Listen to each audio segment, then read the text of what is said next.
ESPN welcomes you to a special presentation of the United Football League.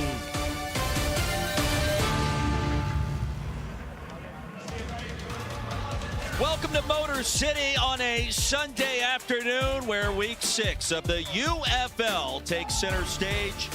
Here at Ford Field, the DC Defenders and the Michigan Panthers, two of the very best teams that this league has to offer. And the standings, well, they tell the entire story as we enter the second half of this UFL season.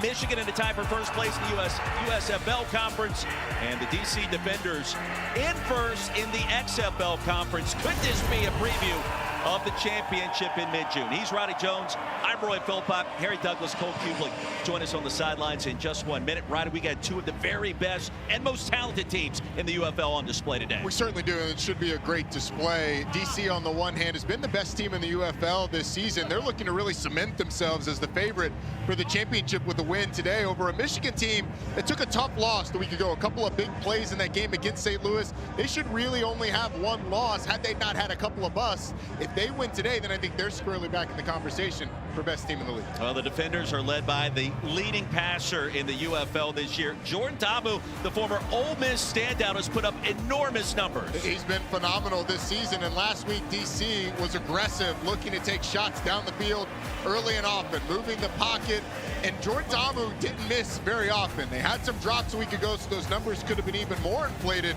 But overall this season, with the way he's used his legs and obviously what he's done through the air, Jordan Tamu's played at an MVP level. He has incredible weapons to get the football to, including Chris Rowland and Cornell Powell, who's with our Harry Douglas. Chris, I'll start with you. This is the #1 pass offense in the UFL so far this season. Talk about you guys' mindset in the wide receiver room and why y'all been so great this season. Well, the first word, I think when it comes to our pass game is consistency. We have a group of guys that work their butt off day in and day out every week. Jordan Tamu does a great job dishing the ball out, man. And, you can't say enough about, the hard work he's put in, especially the receiver group. Cornell Powell, Jadon Mickens, Ty Scott, unfortunately, is not here with us. Vaughn, it's just, a group of guys that just love ball, which is the main thing. And Vaughn Hutchins did a good job of getting a group of guys that love football. So, even after practice, we work. Anytime we can, we work. So, Cornell, you had a 37-yard touchdown catch last week on a go route. Talk about your mindset when a DB is across from you. Just all I want to give credit to my Lord and Savior, Jesus Christ. But, our mindset in our room is an 80-20 ball. Every time the ball's in our direction, we come down with it 80% of the time. And when you take that mindset, it trickles down into the receiving room. Great job by Dre, who gets us prepared each and every week. And, we just go out there with a dog mentality. You guys have a good one today. Yeah, thank you. Appreciate it. Now those young men ready to play. From one ACC legend, Cornell Powell, to another. He was at Clemson. Bryce Perkins at Virginia, the quarterback for the Panthers. Extremely efficient this season. He certainly was, and last week that was on full display. 21 of 25 in the game. Was excellent dishing the ball at all three levels. The short, intermediate, and deep passing game. Used his legs a ton to avoid sacks and pressure. And when he threw on the run, he was great as well. He played well enough where this Michigan team that had been a two-quarterback system through this season has settled on Bryce Perkins. Cole Kublik with Bryce Perkins on the field right now. Bryce, this position is now yours. You're not splitting reps anymore. You're going against a very odd defense, going to give you a lot of different looks today. How do you continue to grow and stay comfortable? Yeah, just stay in rhythm. Quarterback's a rhythm position, so the more clean I can keep my reads and just stay in the progression of the offense. Trust what you see, play ball, and let these guys go make plays. Thanks, Bryce. Good luck. Thank you. It is the UFL. We do love to talk about point spreads, and for more intel in that department, let's check in with our sports betting analyst, Aaron Dolan. What is trending in the UFL lately, Aaron? Well, underdogs are right now hitting 81% of the time in the UFL, which is absolutely insane. They've also covered in 8 straight, and dogs also have an outright winning record this season. Now, as for the DC Defenders, they're catching a 1.5 on the road today, and I like them in this spot as a dog. I think you should take them as a dog, and also I'm taking them on the money line. This Panthers team, while on paper the record looks good, they've only beaten some of the worst teams in the UFL. So, guys, the dogs have been barking. That's one thing that I'll be tracking for today. Yeah, 17-4 against the spread so far this season. We take a look at our bets as a crew. Don't listen to anything I'm saying right now. Roddy, what do you like today? Well, Harry's been cheating off Aaron Dolan's homework, taking the Defenders +2.5. I like the over in the game. over 42.5 points. And how about our staff going? Jordan Ta'amu over 214 pass yards. Cole is really going on a limb, though. Michigan first drive touchdown. Or excuse me, field goal. Cole is with BT Potter. Cole, what do we have down there? We've seen a lot of different things in the UFL, guys. I don't think I've ever seen this in football before. BT Potter's going to kick the football off sideways. What in the world are we doing here? Yeah, we just like to make it move, make it harder to catch. A lot of times they can't run forward to catch it, so it slows it down just a little bit and like to get the ball on the ground. There you go. Thank you. Yes, sir. Thank you. Bomb it. Another ACC legend there out of Clemson and BT Potter. The sidewinder literally in the approach to try to land it in the zone, that landing zone, to create the best possible field position. These for the opposing defense. Here's Rowland. Saw him with Harry Douglas moments ago, battling his way to the 34 and near the 35. And DC will take over there after a return of 27 yards. And Jordan Ta'amu, former XFL Player of the Year, on the field. Let's go, ace left, ace left. Come here, Chris, come here. You're on the left, you're on the left. Let's go, ace left. Reno, Lava, I'm on, ready. See the stats, leading passer in the UFL this season. The completion percentage under 50%. Some of it has to do with drops. Some of it has to do with the amount of times DC throws the ball down the field. They are aggressive. They certainly were last week. Took a shot on the first play of the game. We'll see how aggressive they are here today. Defenders in first place. Ta'amu out of the shotgun with Deion Jackson, former Duke standout, as the starting running back once again. Four-man front for the Panthers. Jackson will run right into the teeth through the A-gap, and a short gain of 2. The tackle by Rondell Carter. Yeah, you see right off the bat, guys, the zone read by Jordan Ta'amu. That is something that really hurt this Michigan Panthers defense last week, going against Max Duggan and the St. Louis Battlehawks. Exactly right, Harry. Between that and the big plays, that's what doomed Michigan. He'll fake it to Jackson, throw the tunnel, and Chris Rowland to the perimeter and a first down.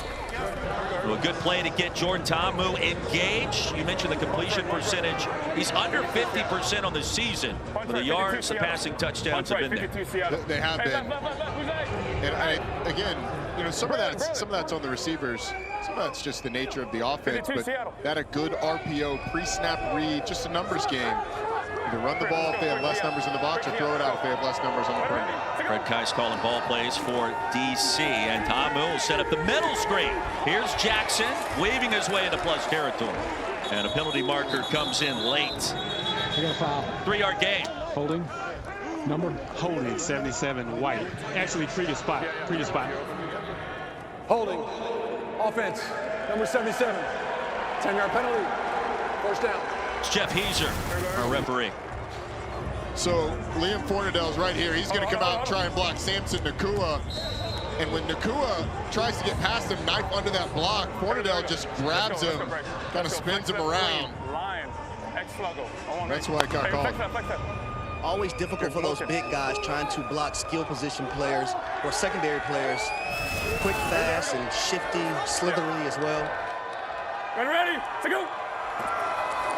On first down, play action. Ta'amu looking deep, unloads one. And along the far side, it's incomplete. Man-to-man coverage. Braylon Sanders against Kai Nakua. It'll be second down.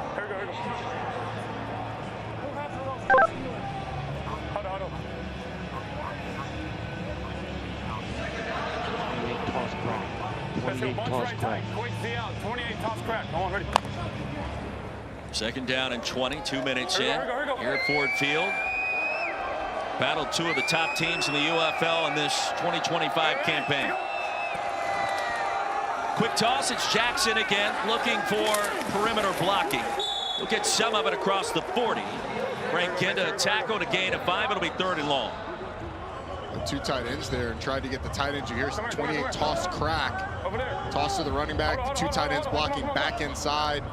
The 2 linebackers. It's a little bit of a gain. Now you get into a 3rd and long.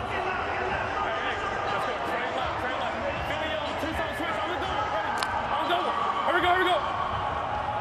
Double. First big play of the afternoon. 3rd down at 14. Ta'amu off the back foot, fires a strike, and that's enough to move the chains. Javon Antonio inside the 40 on 3rd and long. Give him 16. Just a really nice job by Jordan Ta'amu. You're going to see the clear out inside from Jaden Mickens. And then Javon Antonio just runs a dig route behind it. The impressive thing by Jordan Ta'amu is getting it in front of the safety who was bearing down. Oh, first down. Guy was right there. Guys, that was a shot by Ta'amu. You want to talk about a laser in traffic on the dig. Pop pass to Chris Rowland. Stays inbound, still on his feet. And that should be enough to move the chains, and it is. Chris Rowland. Good block out here on the perimeter by Briley Moore McKinney. Nice job on the defensive back, and Chris Rowland just keeps powering. He's not the biggest in stature, but it's be hard to tackle in the open field. 5'8", $179. He took on Tarpley at 6 feet, 210. And no problem. Here's Jackson weaving across the 25. A nice gain of 4 on first down. I tell you, Roddy, I love what Coach Kice is doing offensively to this Michigan defense. They're big, they're bulky inside. Go ahead and attack them on the perimeter, make them run side to side. We've seen some screens, we've seen a few perimeter runs, obviously challenge them down the field, widen that defense out, push them back down the field, and then try to get that inside run game going. Exactly right, Cole. It's a stout group. Getting on the edges has worked so far. Officially a gain of 5. Ta'amu looking and fires another strike to Jaden Mickens. That'll move the 6 again inside the 15. Genda a tackle, gain of 8.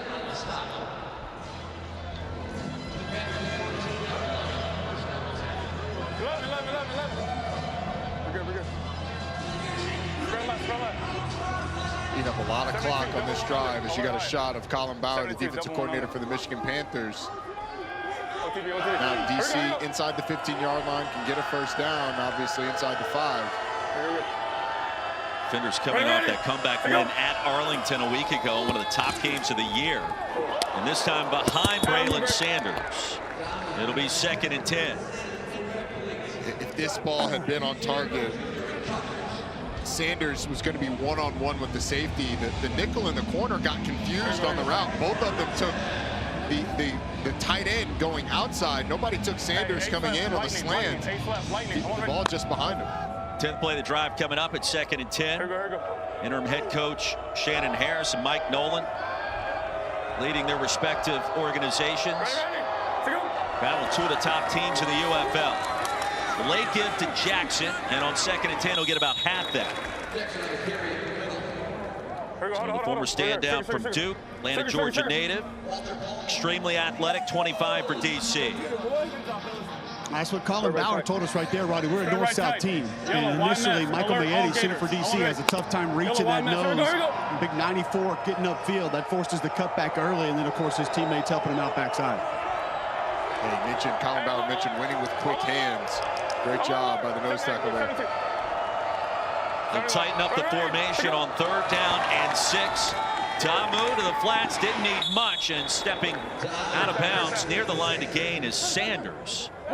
Let's see where they mark it. DC takes this throw consistently in every single game. If you're playing off coverage, they're just going to work the leverage of the defensive back, try and get to that outside shoulder, and then turn on a speed out. Creates a 4th and short. They're leaving the offense on the field with Braylon Sanders. A nice job of getting it close.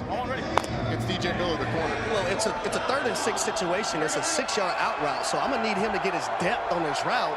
Yeah. So it's not 4th and 1. It could be a first down. Yeah, 4th and short. And a penalty marker comes in. Play clock winding down.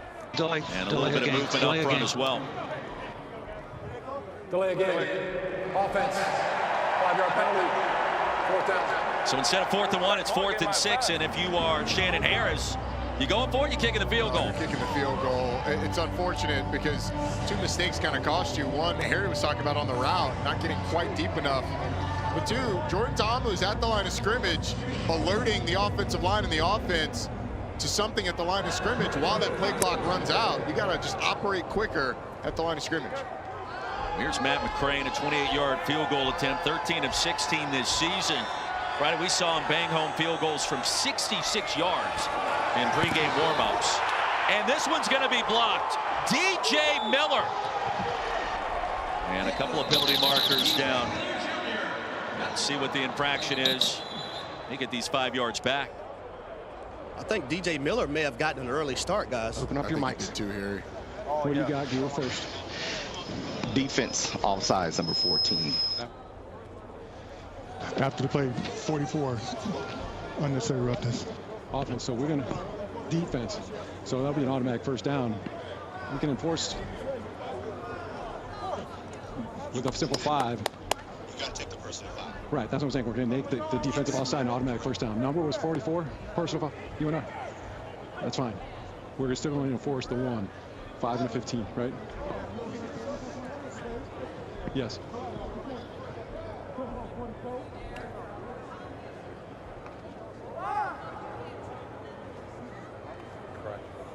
There are 2 fouls on the play, both on the defense. Offside, defense, the penalties decline. After the play, personal foul. Unnecessary roughness, defense, number 44. That will be enforced. Automatic first down. Cole, that was Garrett Marino. We know he always has something to say, it seems like, after a lot of these plays. He does, and we talked to Coach Nolan about him a couple of weeks ago when we had Michigan, and said he had been on his best behavior this year. He's a guy back. I watched him a lot at UAB, being a Birmingham native. It's just always extra with him, but you love it when he's on your team. He's the guy that you absolutely despise when he's not on your team. And Coach Nolan told us, man, there hadn't been any fights, hadn't been any extracurriculars, but a little extra after that play makes a big advantage for DC here. And we saw him deck Tykeem Doss. They're going to enforce both penalties. And now they walk that one back. It's interesting listening to that entire dialogue between this veteran officiating crew and what penalty would be accepted. Would it be both? Would it be one? At the end of the day, the end result, first and goal. Well, hold on. I don't understand this one now, because if it's a personal foul on the Michigan Panthers, why would it not be first down for the DC defenders? Let's ask Mike Pereira. Mike, can you sort this out for us? Because you had one penalty at the snap, one post-snap penalty after the stop. Can you explain how they're adjudicating this? Yeah, you can't take the post-play foul, because then it was a 4th down play. Then it would be a dead ball foul after the change of possession. So the defense would then get the ball. So you have to accept the upfront foul, the live ball foul, which is the offside on the defense. And by the way, in the NFL, they don't combine. You have to pick one or the other. Live ball, dead ball, combine, and you get your choice of those 2. So on 4th and short, into the pile, and a sea of humanity for Deion Jackson. That was Mike Pereira in the Verizon Command Center. And after all of that, the Panthers defense holds.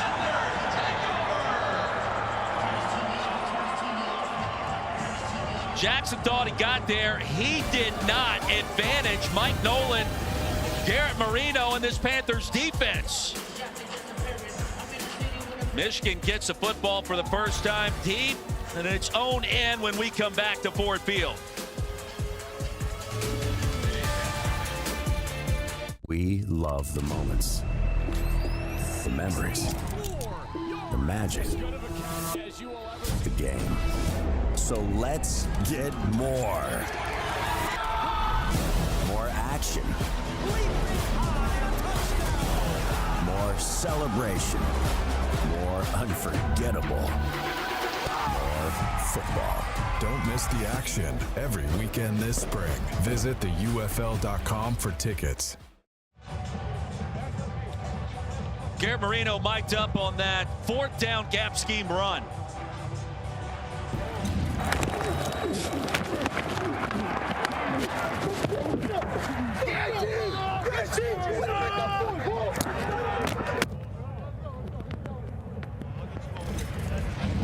Didn't really feel like Deion Jackson had a chance in that sequence. Goal, you surprised by what we saw there? Not at all. I mean, I think if you go back and look at that play, that's a north-south defense, penetrating defense like we talked about. You're going to run a gap scheme. You're playing with fire. It's going to be hit or miss. It's a literal coin flip. You get penetration, you're done.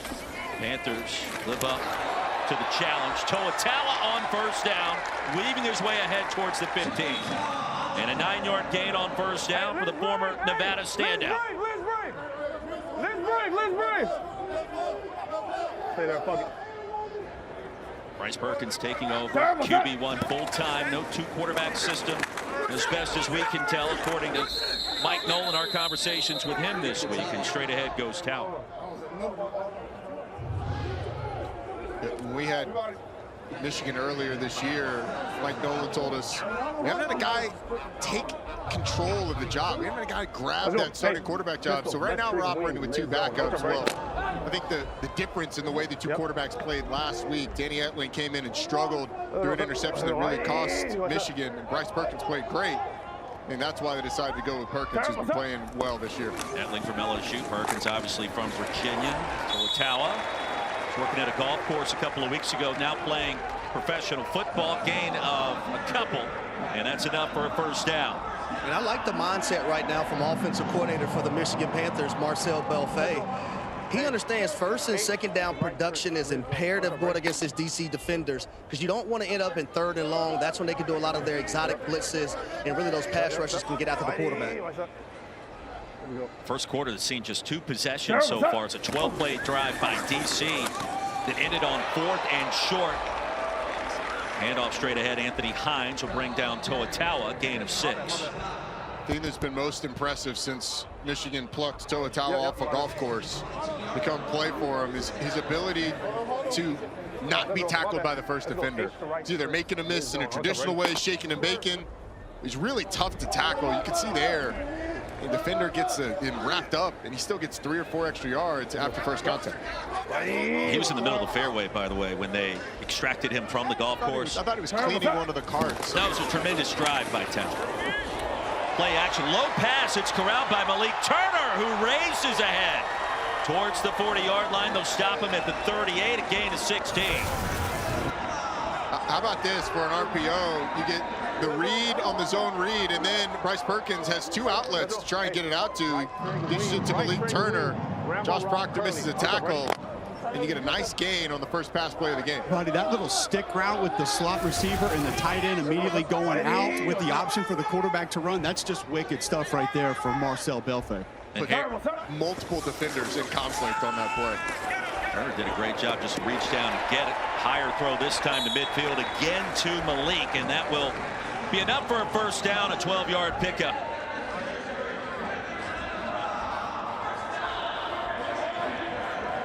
Let's roll. Hey, right hero. Liz stretch, fast, go. Runs up, ready?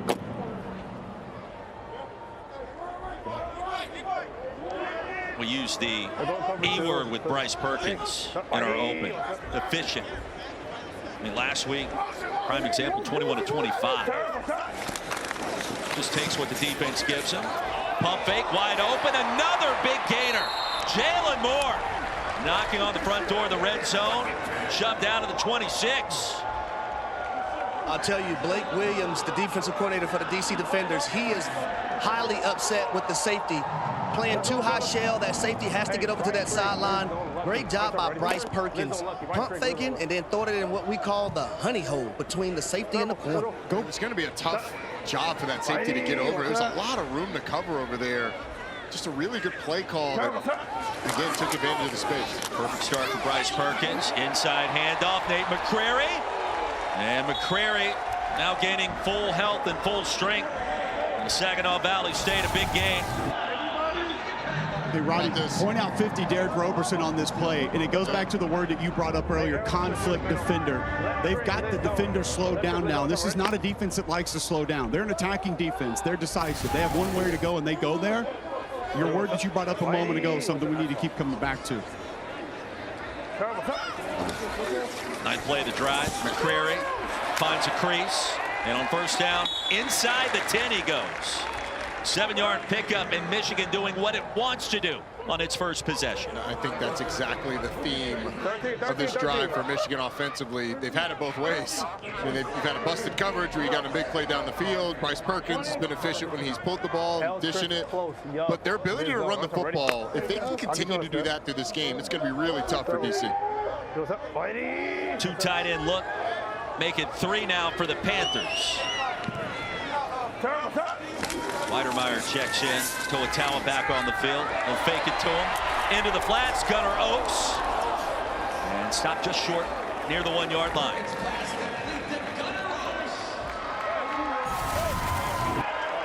He's got all three tight ends to the left side of the formation, and Gunnar Oaks just streaks across. Little split flow action. They read it, pull it, and then dish it to Gunnar Oaks, who, again, conflict. You've got the guy that you're reading to hand the ball off. That's the defensive end. Then that outside linebacker has to decide, all right, am I going to vacate any run responsibilities to go take care of Gunnar Oaks? Or do I stay close? And if you hesitate, Oaks is on the perimeter. Right, it's got to be To'otaua time. Straight ahead, left side, the second effort. And he got there. Anthony Hines, the third, could not contain the human bowling ball. And Michigan on the scoreboard first.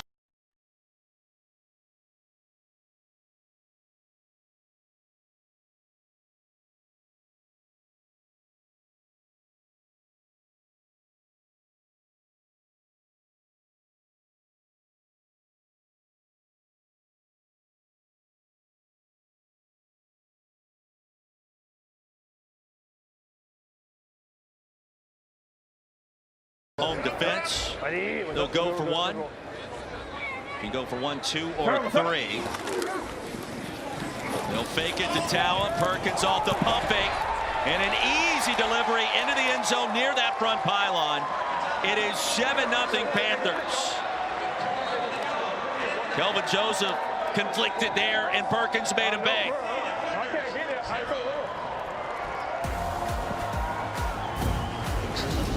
Bryce Perkins getting the job done with his battering mate there. To'otaua, and the Panthers go 95 yards to reach pay dirt, and the son celebrating back at home of To'otaua. Got To'otaua to that touchdown run. You're worried about how the hair looks? Yeah, hair is looking a little crazy right now. I don't think these guys care much about how the hair looks right here. Check that out. My village right there, man. Our pops right there. I love you, man. Baby Ava, Longy. I know Masa out there watching too. I love you guys. Look at them, how pumped they are. Heck yeah, man. I love you guys, man. That's my village right there. That's why I do it. That's why I run so hard for them right there. How much do you think about them during the course of a game, even when you're on the field carrying the football? They're my strength. I rely on them. You know, when things aren't going my way, I revert back to them. You know what I'm saying? It took a village to raise me. It's going to take a village to take me down because of them. What would they tell Daddy right now? I love you. Thank you. Through the ups and downs, I love you, man. Thanks, Toa. Good stuff. You guys. To'otaua also on the kick cover team. Family watching back at home as he celebrates his first touchdown of the game this afternoon in Detroit. It's awesome, and every single one of these players has a group behind them, a village behind them. It's so cool that we got to see Toa's with his story this season, a guy that was cut early in the year but brought back due to injury and has really made the most of his opportunity. Jaden Mickens for DC. Michigan grabs that early 7-0 advantage. Roddy, think about what you said there, too. Cut, obviously, before the season. He's been cut the last 3 seasons by this Michigan team.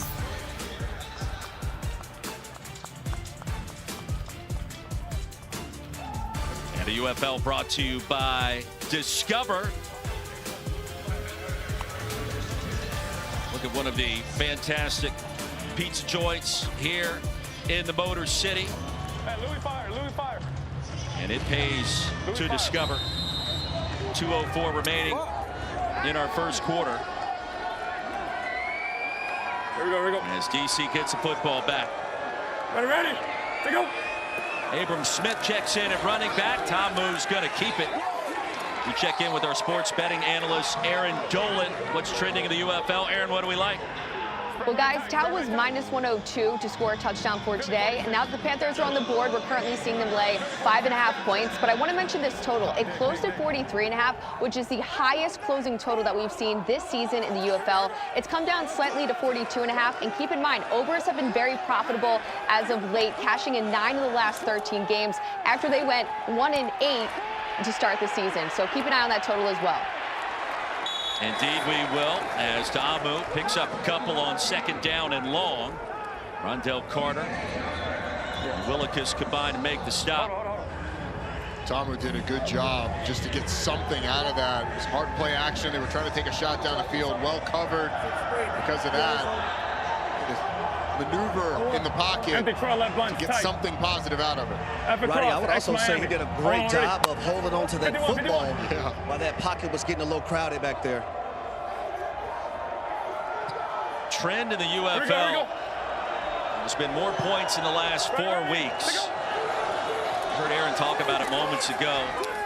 Defensive start for both sides after 2 long drives, and now a big play for Chris Rowland. Now, Rowland has been active in this first quarter. It's a first down for DC. There's confusion by Michigan defensively. No one takes Chris Rowland as he goes across the formations. Man-to-man coverage everywhere else, but because of that motion from the right side of the formation to the left, nobody goes with them. They don't communicate well enough on who's going to take number 12. It ends up in a big first down for DC. Here we go. Time winding down in the first. Entertaining start at Ford Field. Tamu on the RPO and the pass low. It'll be second down. Just a little triple option play. Jordan Tamu's reading the defensive end whether or not he's going to hand it off, and then he runs at that outside linebacker. And if the outside linebacker jumps out to the receivers, Tamu's going to run that. Outside linebacker stays with the quarterback. He throws it out wide. It's not completed, but that's just new age triple option right there. Well, it's what we see a lot from the Baltimore Ravens and Lamar Jackson. Yeah. End of the first quarter is here. 7-0 Michigan, but it's the DC Defenders on the move 15 minutes in here in Detroit.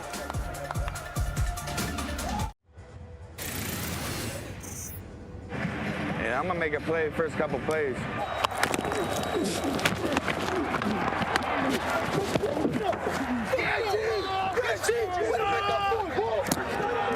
Hey.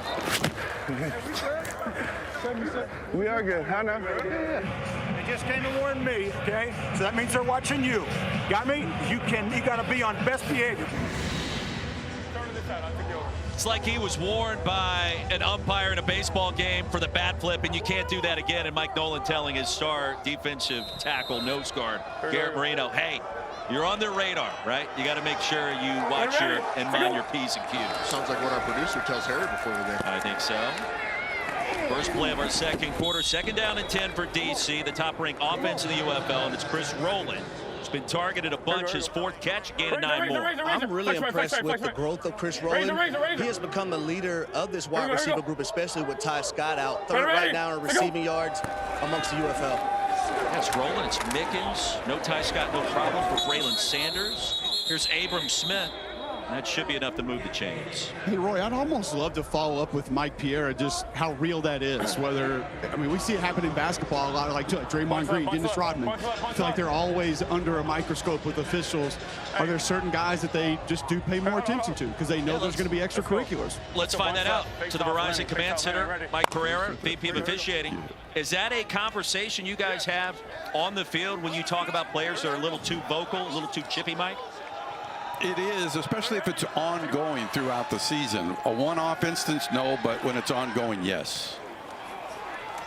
Dump off of the tight end. Bresnahan's going to have a first down and a lot more. Thank you, Mike. Into the red zone goes DC for the second time in 2 possessions. It's really felt like both of these offenses have been in rhythm, and a lot of it's driven by the quarterback. Michigan getting a little more help on the run than DC is. Jordan Thomas has been great, though. Gated 23, Abram Smith. Try to push the pile. And ahead towards the 17. Mutant a tackle. Ace left. Ace left. Reno Flame. Reno Flame. Hey, ace left. Ace left. Ace left. Reno Flame. Ace left. Reno Flame. Already.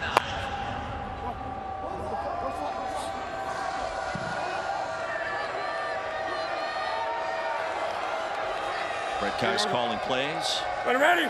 To go. For the defenders. 4-1 record coming into today. Deion Jackson. Tackled by Whitehead. Just a short gain of 1. That's it. Here we go. It was a really good play by Michigan defensively. Jordan Tamu had quarterback counter one way if he wanted it, or the running back, with a hand to the running back on the perimeter. Ends up handed to Deion Jackson. Now 3rd and 7. It's a good job of Michigan of getting DC in 3rd and long. I would say behind Chris Rowland first and foremost. He's been the go-to on third down. 10th play of the drive coming up for DC. Rowland's already got 4 catches, 50 yards, and a timeout called by the defenders. Interim head coach Shannon Harris. Be 3rd down and 7. We come back to Detroit. Defenders trying to tie it up or grab the lead. It's a UFL doubleheader. To the end zone for the Roughnecks. Touchdown, Stallions. Here come the Battlehawks, and the Showboats are in business. The United Football League, next Sunday at noon on ABC and 3 on ESPN. UFL is brought to you by Progressive. Protect your auto, home, and business today at progressive.com. Back in Motown, the great Stevie Wonder. Think about all of the electric sounds emanating from Motor City over the years, going back decades, Roddy. So when Apple Music came out with their top 100 albums of all time, decided that I was going to listen to all of them, do my own judgments. Got through 15, but that's not here nor there, neither here nor there. Songs in the Key of Life, my goodness. Obviously, I wasn't alive when it came out, but whew, that's an album for you, Roy. Tremendous. 3rd down and 6. Defenders on the move, an empty backfield for Ta'amu. With time, heaves it, end zone open. Did he haul it in for the touchdown? He did. Braylon Sanders over the shoulder. 2nd scoring grab of the season.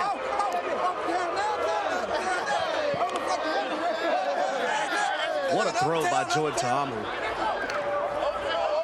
It's a beautiful throw and a beautiful concept by DC to create a little bit of confusion on this Michigan defense. You're going to see the defender come across with Chris Rowland, but then they switch responsibilities with the corner. So you get the defender that's coming across, ends up having to cover the outside receiver who ends up running the inside route. And then it just ends up in chase mode. Levante Taylor, the corner's not able to get back. It is a tremendous throw by Jordan Ta'amu, but the switching of responsibilities is what got Michigan on that one.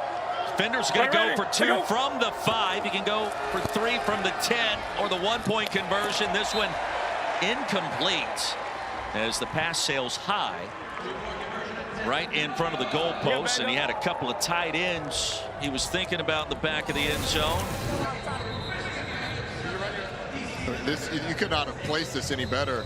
I mean, if it's any closer, Levante Taylor's going to be able to get there. You can see Kendrick Whitehead, the defender, would come across the formation with Chris Rowland just chasing. He had no chance, and the throw gave Levante Taylor no chance. And that's, I mean, throws like that are why Jordan Ta'amu, this coaching staff feels strongly that he should get an opportunity back in the NFL at some point in time. He's been playing that well. Good job by Braylon Sanders as well. Ole Miss to Ole Miss there too, Cole. Yeah, I was going to say, Frank Ice, offensive coordinator, told us this young man should be in the NFL, referencing Jordan Ta'amu. And another great example there of how these DC tackles hold up extremely well. It's rare in this league. And Frank Ice told us it has been massive for them this year. This offensive line totally different than it was a year ago. Our wide receiver standout Harry Douglas with their wide receiver standout Braylon Sanders. Braylon, 16-yard touchdown catch on a corner route. Tell me what you've seen on that play from a coverage standpoint. We had a man coming in motion. I seen the corner that was over me bump over, and I knew the ball was coming to me then. Just get to the spot where Jordan gonna place the ball and make the play. Talk about your quarterback, Jordan Ta'amu, doing a great job of ball placement and putting the air underneath that football so you can run underneath it. What do you say about your quarterback and how he's performed this season? One more time? Talk about your quarterback, Jordan Ta'amu, ball placement, and what he's meant to you this season. I mean everything. You know, when a quarterback can just place the ball where only you can get it as a receiver, it makes it easy on you. You know, you just got to make the catch. Good job, man. For sure. Xavier Malone racing out of bounds. Michigan gets it back now with a 1-point lead. And we've talked about Jordan Ta'amu. And, Roddy, the completion percentage coming into today was below 50%. So far this afternoon, 9 of 12. He's been more efficient. I don't want to say more accurate. He's been there all year, but a little bit more today, I would say. They've been, and he's been on the same page as the receivers. They've caught the balls. He's placed them well. So if he continues this way, that completion percentage is certainly going to shoot up. What's up?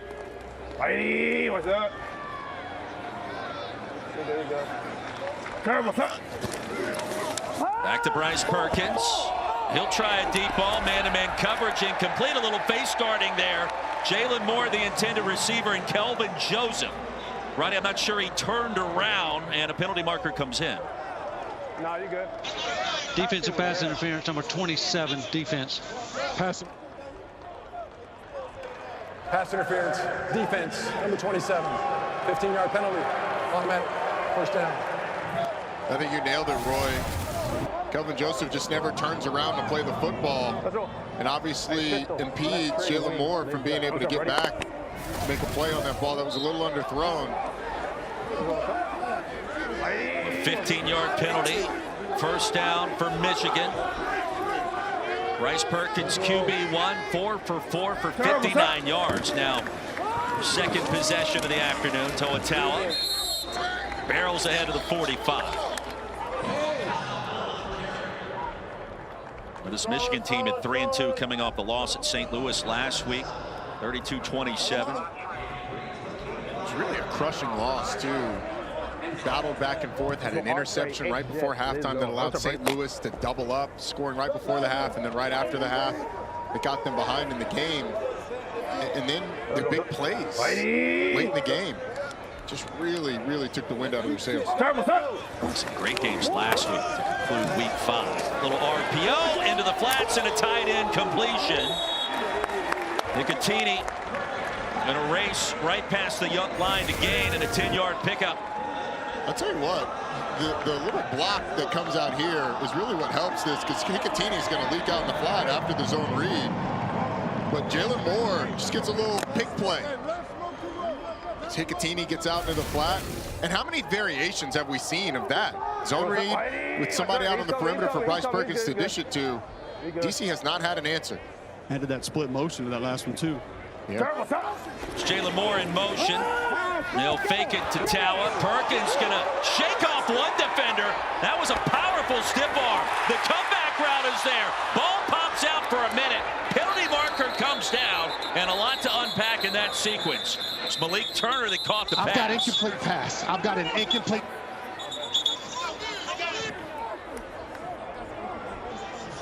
I got ineligible player downfield, number 69. Pass was incomplete. Pass incomplete. Did you guys see Bryce Perkins there? Everybody on the field is just going to decline Bryce it. Perkins. They're going to decline it. Ineligible player downfield, offense number 69. Penalties decline.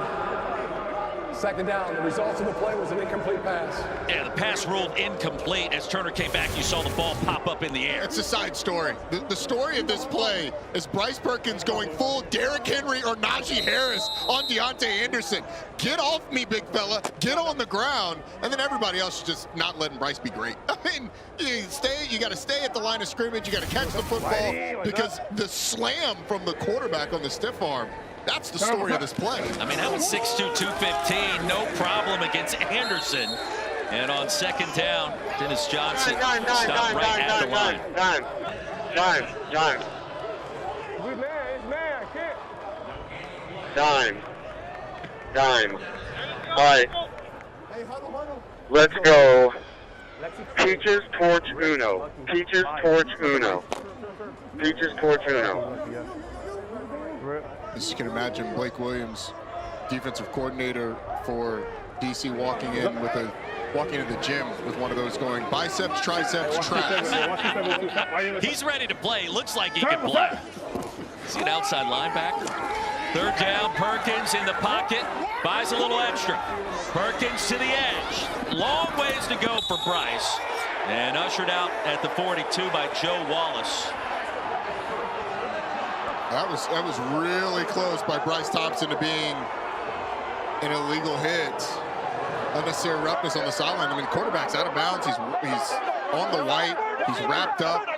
Bryce Thompson gives him a shove after. Michigan certainly didn't like it.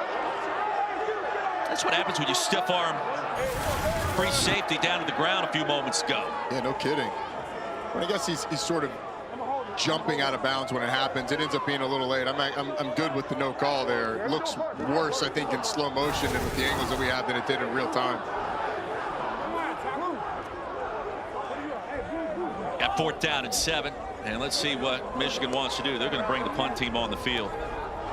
Simon Luria just signed midweek.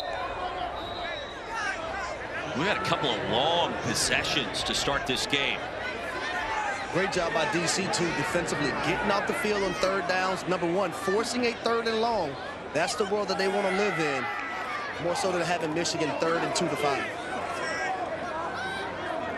Mickens, who played his football in the old Pac-12 at Washington, UW in Seattle, drifts back inside his own 10. Big Ten legend. Can we call them that at this point in time? Like, we've had this conversation. Yeah. Delay a game. Offense. 5-yard penalty. 4th down. DC should decline the penalty. But can we call someone who went to Washington a Big Ten legend? The answer is no, Roy. It doesn't feel right. We're going to, though. Yeah, we're going to. Well, I know what we can call him. We can call him a Super Bowl champion because that's exactly what he is. Yeah. Winning the Super Bowl down with the Tampa Bay Buccaneers and Tom Brady and company.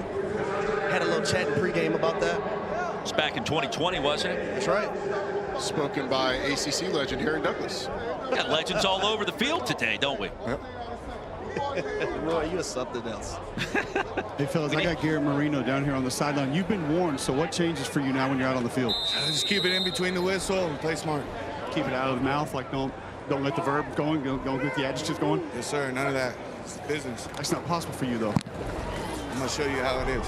There we go. We'll see. I'm envisioning when Cole played at Auburn, he was like Garrett Marino. I don't know why. I could be entirely off base. Mickens going to be shoved out of bounds at the 5. And they almost and a punt of 41. Well. Loss of a yard on the return. Dent, part of the coverage. And Luria, nice job, signed midweek for Michigan. Right now on ESPN Bet, you can live bet the next drive outcome. That's for DC. Right now, we see punt as the favorite at -160 and the long shot being other at +600. But for DC, so far in this game, we've seen an other cash. We've also seen a touchdown cash. And because they've been so good at getting down the field, I'm going to go with field goal attempt here. It doesn't have to be field goal made. That's at +400. And if I put $10 on that, you would win $40 if this ends up hitting. So we'll go with field goal attempt for this market right now. But this is available during the entire game. So check that out right now on ESPN Bet. Erin Dolan, our sports betting analyst, and certainly we pay attention to her commentary during these games, in particular when it comes to the outcome of a drive. And we'll leave it there. Let's see what happens. Anticipating a field goal attempt. DC backed up. Handoff Deion Jackson. Frank Ginda tackle. And towards the 10, a nice gain on 1st down for the defenders in first place. Their first 2 drives, their last 2, they've marched basically 60-plus yards each time. They have. One ended in a touchdown. The other one ended in getting stopped on a 4th and short. We really had an opportunity to get the 1st down on the 3rd down play. Guys, we liked our conversation with interim head coach Shannon Harris this week. I mean, he's high energy, the way that he talks with his team. The way that he talks to the broadcast crew, he's kind of fun to be around. Hey, Reno Flames, Reno Flames, Reno Flames. And I think you've seen his confidence grow, because we had them their first game this year, and there was a little bit of certainly nervousness, just not really knowing what he was in store for, but the confidence certainly has grown since he's taken over. We'll try Deion Jackson again over the left side, had some real estate, and on 1st and 10. Ahead across the 25. Hey, Roy, to follow up with that, I was speaking to Von Hutchins, the DC general manager, before the game, and I think people forget that your head coach walked away less than 2 weeks before the first game. Your defensive coordinator left during the season. You have a new offensive line coach. There's a lot that this team has overcome this year that we have the best record in the league. Yeah, we talked about that with Coach Harris, too. He said the culture was here before I took over, but it was his time to be elevated and a chance to rebuild and rebrand a little bit more on that culture, and he's done it so far. They're in first place. And let me I'm going to touch on both guys. Shannon Harris, number one, back in 2015 when I was playing with the Tennessee Titans, he did the Bill Walsh Diversity Internship and was phenomenal during that time. So it was back in 2015. I knew when he got the opportunity to be a head coach that he was going to be phenomenal. And as far as general manager Von Hutchins, we played together with the Atlanta Falcons. He was a fantastic cornerback, very cerebral, smart. So it's not a question for me why this roster is as stacked as it is. It is stacked indeed on 3rd down and short to Amu. Gonna be sacked and dropped way back at the 16. Tafua got there, a loss loss of 10 on 3rd and short, and the Panthers stand up on D. It's really just the tenacious pursuit by Tafua off the edge, down the field. Jordan Ta'amu can't find anything initially, so when he tries to scramble, Tafua just does a great job of getting out, cutting off the angle to the outside, and being able to bring down the quarterback. Well, the punt is away. Xavier Malone sidesteps 2 defenders, literally, and then brought down there at the 42. Head coach of the Panthers, Mike Nolan, is mic'd up for us once again today. I'm just saying throughout the game, just hear me out, quiet for a second, all right? He just needs 2 things. Once he's done with personnel, count our players. That's all you got to do. I don't need anything else. Hey, Burton, no, Burton, I can't lose you, buddy. Don't do that. Come on, get over there. Hey, you, get over here, come on. All 3 of you guys played college football. Harry, I'll start with you. How often do you have kind of a semi-confrontation on the sideline? Like, that's not something that's uncommon, right? No, it happens a lot, but, you know, you expect your coach, your players to keep a cool head, work things out, talk things over, and then you just go back to playing football. It's nothing that gets drugged out throughout the game and even in meetings the following week. Legal formation penalty backs up Michigan a couple of yards. Roddy, you played for Paul Johnson. I'm imagining he had some things to say on the sideline talking to his staff at times, just knowing Paul a little bit. There was a lot of, hey, quiet, I'm talking. Just because as a head coach, sometimes because of the emotions, you have to calm people down so you can tell them what the most important thing is in that moment. Toatawa, all kinds of speed and mojo. Powers his way to the 35. And he's talking a little noise to the safety. Hard hat and lunch pail. Watch what this motion does to the middle linebacker and the edge defender. They're both going to get widened out, and Toatawa is just going to cut back right where those 2 guys were. I mean, the motions and shifts have really caused this DC defense to be out of position, and that time they get gashed in the run game. He's going to pick up 20 yards. He's got 8 rushing attempts for 41 and the touchdown so far. I guess he's just a meat and potatoes kind of running back. You give him a crease, he's going to go north-south and get the job done for you out of Nevada. Well, for me, no nonsense. It's the hunger. It's understanding that he has a family back home he has to take care of. A guy that's going to take advantage of every opportunity that's given, or I won't say given, that's presented to him. And I just love to see players when they capitalize off these moments. And when he sees a gap, there's no dancing around. There's no second guessing. He's a guy that puts his foot in the ground and goes. And he's got a little bit of wiggle. He's got enough wiggle to get on the edges of defenders. And he's so stout that he's hard to tackle if you don't have your body behind him. Turner sets up in the slot after movement, and he'll get the pass. Hit hard out of bounds, and crashing down quickly. It's Bryce Thompson from Tennessee. It's a pretty nice play by Bryce Thompson. Had to navigate some trash and then came up to make the tackle. And these are the situations that DC wants Michigan in. 2nd and long.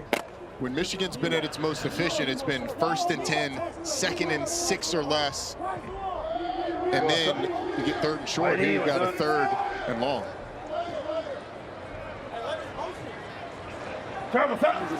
Panthers need 11.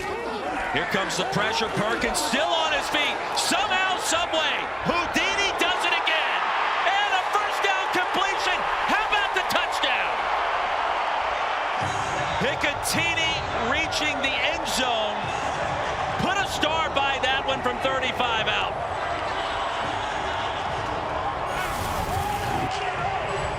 Well, the blitz is going to come from the edge. You're going to get the tackle going inside, and then Bryce Thompson is going to be this defender out here. He's going to come inside and have a free hit at Bryce Perkins, but he's not able to bring him down.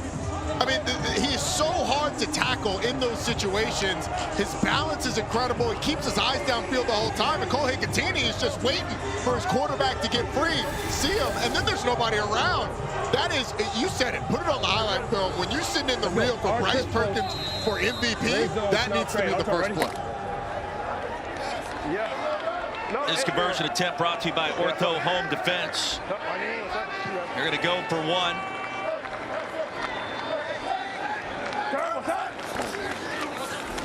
And Perkins straight ahead. The give. Conversion is good. 14-6 Michigan. Nate McCrary reaching the end zone. I want to know what Bryce Perkins had for breakfast this morning, because I want it every day of the week moving forward. It's whatever Bryce Perkins has for breakfast before every game. I mean, he was magical last week in the game against St. Louis, avoiding sacks and pressure and really getting them in good situations with his legs when everything wasn't clean ahead of him. And good for Cole Hicatini, just making himself available down the field, finding some space. But man, the magic of Bryce Perkins on full display. Hey, Bryce, can I jump in here real quick? I just want to ask you, when you start to move in the pocket like that, you're stiff-arming a guy to the ground earlier, you're spinning out of... What's even going through your brain right there? Well, I mean, just stay up. Try to stay strong in the legs. And when you get out there, you know, it's hard for defenses, you know, when you extend plays, they got to come for a long time. So try to train myself to keep the eyes downfield, and those guys did a great job of getting open. So made a play, got to keep rolling. Is that last pressure one, you knew you didn't have the numbers on, you were probably going to have to leave? Yeah, I mean, the last one, you know, kind of, they did a good job disguising it. He came. So, you know, made a play. Probably should have got it right, but, you know, sometimes it happens and you got to make plays. Thanks, Bryce. Thank you. Cole, thank you. That is the longest catch of the season for Hicatini, and his first touchdown. Week 7, the UFL starts Friday.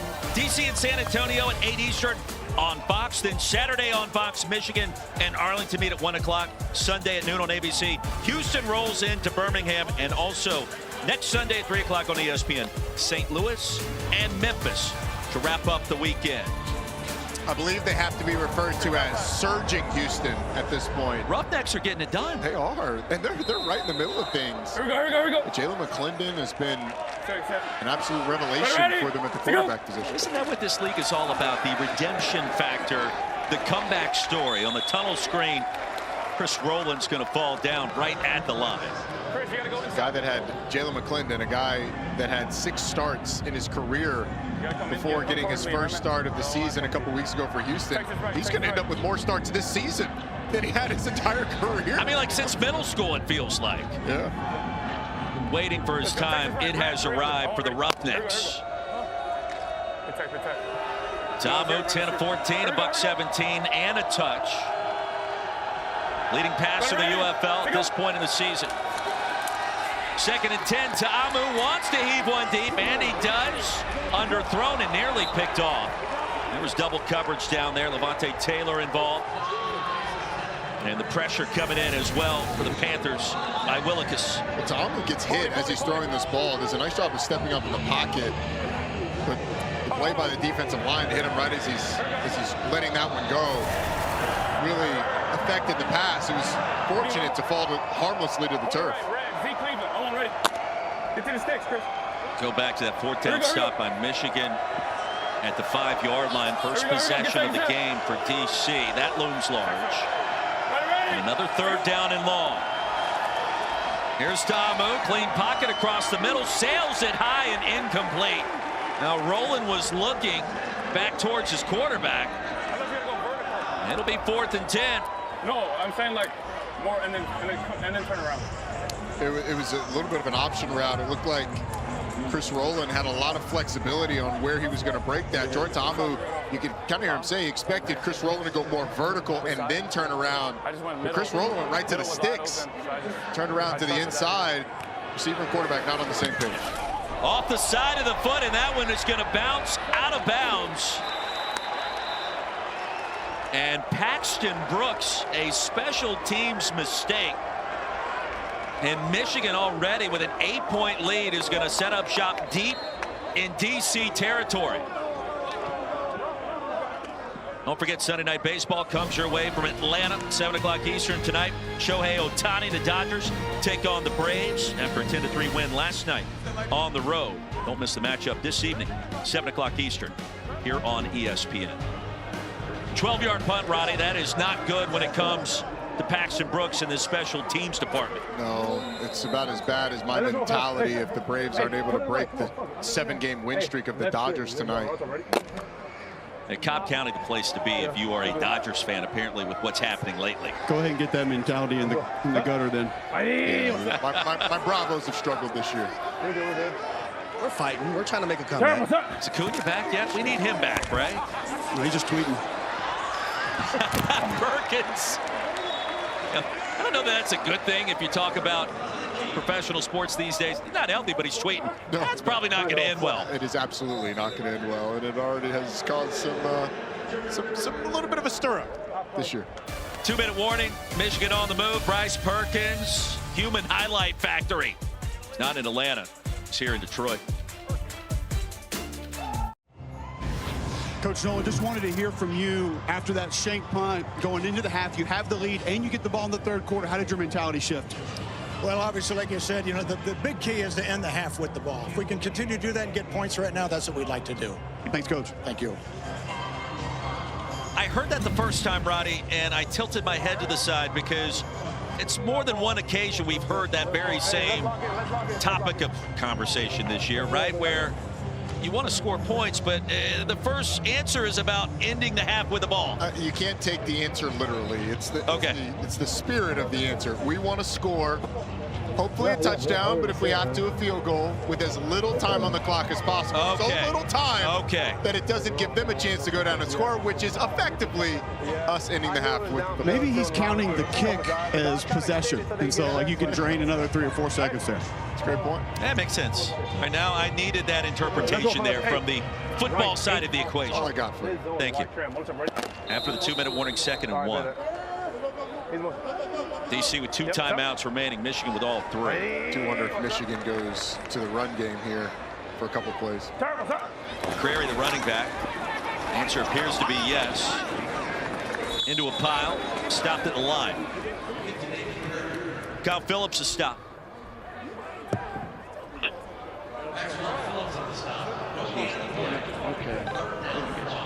Here we go. Right trips to Zorro, lives on Snob. Right trip Zorro, lives on Snob. Right trip Zorro, lives on Snob. What's up, ready? Total checks in. He has to get a touch here, wouldn't you believe? I think it's going to be some sort of zone read. Toa or Bryce Perkins are going to carry the football on this one. It's Perkins. Look out. What's up? There it is. He gave it to Toa. And Kyle Phillips sniffed it out. They played it perfectly. A loss of 1. And it's going to be 4th down. Bryce Perkins is reading this edge defender, but there's penetration from this side as well that comes through. This is kind of blown up on both sides. I thought it should have been a pull read, but it was kind of muddy out on the edge as well. That was just a well-defended play by DC, and now, I don't think Michigan's going to be aggressive enough to go for it here. I would imagine they're going to kick the field goal. DC's going to get the ball back with plenty of time to make a drive. 4th and 2. Here comes BT Potter. Kyle Phillips, another standout from Tennessee, playing on this DC defense along with Bryce Thompson. And for Mike Nolan, call for the field goal. 8-point lead. You see Potter's numbers this season. If he kicked this one sideways, I'd really be impressed. That would be cool. It will definitely be magical, a.k.a. Harry Potter's cousin. Oh, how about it? There it is. HD, it's good to have you back this week, by the way. Yeah, I missed you guys last week. We missed you. 45-yard attempt for Potter would be his longest of the season. One of the top kickers in Clemson football history. And from that left hash, BT Potter going to bury it. Well executed, longest field goal of the campaign, and it's now 17-6 Michigan. Now coming up later today, our first WNBA preseason matchup. Caitlin Clark and the Indiana Fever in action against the Brazilian national team. That is at 4 o'clock Eastern. The game is the homecoming of sorts for Caitlin. They're going to play it at Carver Hawkeye Arena back in Iowa City. What a scene it will be today on ESPN. And by the way, Roddy, Caitlin's been in the weight room this offseason. She is ready to go this year, and perhaps a more physical approach. Yeah. One of the faces of the game. It'd be good to see her out there back in Iowa City. It does feel a little unfair that they're playing the entire nation of Brazil, basically. Right. But Caitlin Clark going home, really cool spectacle after being a late scratch in their last game. It's no different than here in the Motor City, Detroit versus the world, right? Let's go. Hey, that's true. That's a great point. Make a play, Nick. Cole was driving in yesterday. We went past 6 Mile, 8 Mile, and I had to get off the made it all the way here. Out. Right. Shout out Eminem. I rolled through 8 Mile yesterday. I don't know what I expected, but it was about what I expected, I guess. Did you play the song while you drove down 8 Mile? I played the music of the cities that I'm in every time I visit. Like when I go to New Orleans, Juvenile, Lil Wayne. When I go to Texas, Slim Thug. When I come here, it's Eminem, Kid Rock. What a nice touch for Cole Kubert, the man of the people. Penalty marker comes in. We check in with Harry. Coach Harris, you're down 11 points with a minute left to go in the second quarter. How aggressive are you going to be right here? Yeah, we're going to try to get some points right here. You know, we've been in this situation before. We just got to go down and use our 2-minute drill and then go down and put points on it, whether it's a touchdown or field goal. Sounds good. Thanks. Appreciate it. Harry, thank you. Let's check the infraction. Let's go. One timeout remaining for the defenders. During the return, illegal. Double team block offense, number 25. We do not have the second number. That penalty is a 15-yard penalty. Fully enforced, first down. It's going to go on Deion Jackson. And back up DC. Right. The double team. Takes two to double team. Get that second number. That puts your offense at a big disadvantage, having to go back 10 yards, starting inside your 10-yard line on a drive where you've got one timeout, 58 seconds, so enough time, but you're going to need some chunks on this drive and to use the clock wisely. 72. Don't get tackled inbounds short of the first down sticks. The clock will continue to run. It'll stop briefly after you get a first down. Then will continue to run, and then it stays stopped on an incomplete pass or an out-of-bounds play. And, Roddy, the most important play in a 2-minute situation is the very first one, getting that drive started. Yeah, the drive starter. On first down, Ta'amu rolling.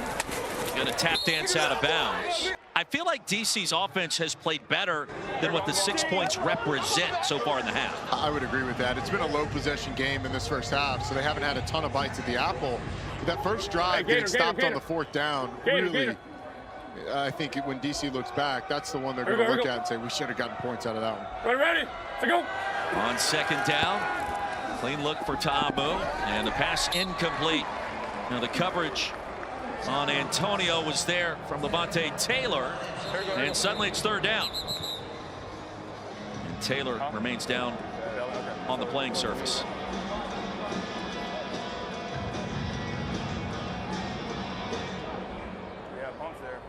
Ta'amu is, to that previous point, 11 of 18 passing. He missed Rowland a few minutes ago in the sequence that we talked about. Meanwhile, Taylor being tended to. Played his college football at Florida State, third year with the Panthers organization here in the UFL. He's able to make a nice play, just breaking up the pass. And it looks like he just took a bad step when he hit the ground. Grabbing that right knee right away. Played in the CFL with Saskatchewan back in 22. Cup of coffee with the Rams in the NFL as well. And a slight limp as he is helped to his feet.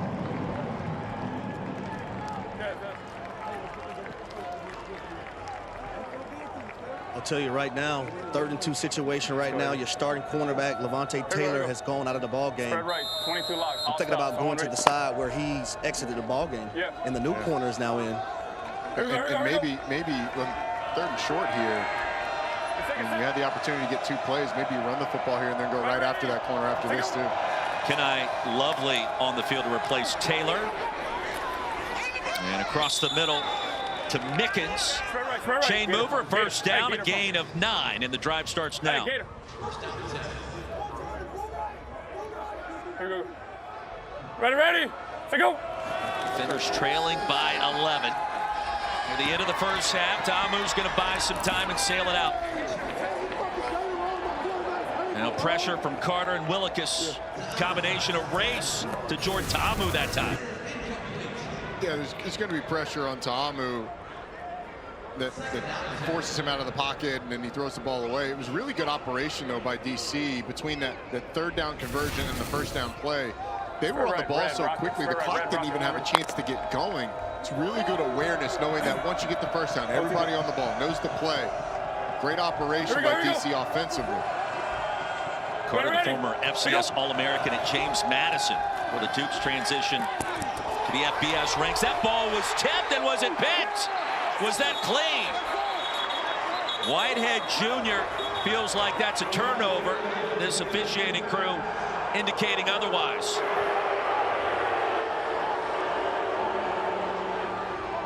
Jeremiah, look at Coach Nolan if he wants to challenge us.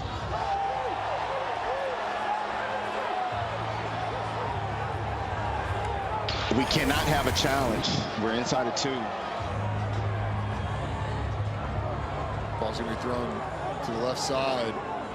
Does he get those hands under? No, I think that thing's on the ground. I think it's pretty clear from the view we just saw that that ball is assisted by the ground.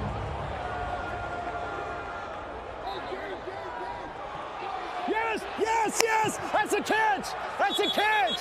That's a catch! Penalty marker comes in on 3rd and 10. 29 seconds to go in the half. 7-0. 7-0. False start. False start. Offense, number 70. 5-yard penalty. 3rd down. 6th infraction called against DC. That was Yasir Durant from Mizzou. 3rd down and 15. And now how aggressive are you if you're DC? 3rd and 15. You just had the ball almost picked. Michigan does have 2 timeouts. I mean, if you're DC, I think you run the ball. Try and pull one of those timeouts. If nothing else, punt the ball away. Michigan to get the ball back with 20 seconds left, 1 timeout. Feels like a draw. Instead, Tamu across the middle. And a conservative play call to Mickens. Noah Dawkins, the tackle, a 7-yard gain on 3rd and long. And a timeout call. I used the timeout. If you're Mike Nolan, what do you do here? Let's find out. Timeout, guys. I got a timeout. This is a timeout. This is a timeout. Okay. If we get, hey guys, hey, listen up. Let's secure it, okay? Listen, if it's a bad kick at all, let it go. We go in at halftime. Got me? Okay? Everybody good on that? All right, let's go. No, it'll be we run a return. All right, Marcel, do you hear me? I'm going. Just gonna. So we might get it, we might not. We'll see what happens. You got 1 timeout. 1 timeout. I got my flag, right?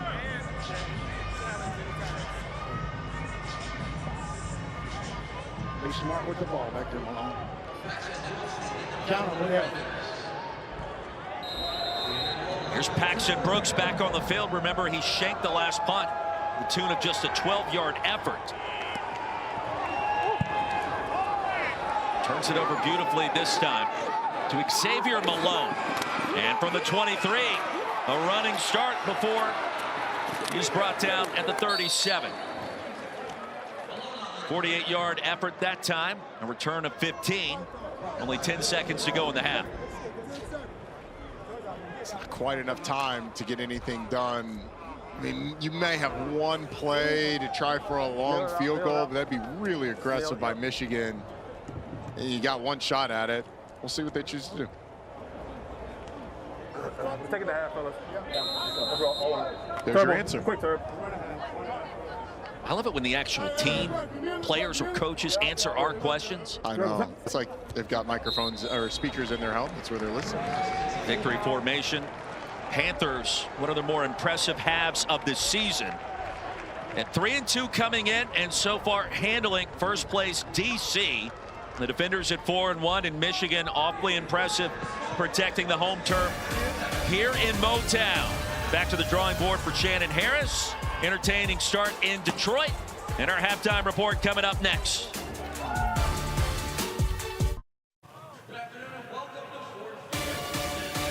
Halftime here at Motor City, DC, and the Michigan Panthers back here in Detroit. Glad you could join us. We're in the second half officially now of the UFL's regular season. Ronnie Jones, Roy Philpott. We love the access. We love the teams. We love the personalities with this league. Yeah, and you love how you're taking behind the curtain. That's what makes this league different. The fact that it's a league of opportunity and it's a league of getting in there and seeing what it's really like to be out there on the field. We absolutely love it. Let's take a look back to week 5, the sights and sounds. Win the game right here. Take these guys' will, man. One hand is all I need. Deontay Burnett, the man of Troy, to the house.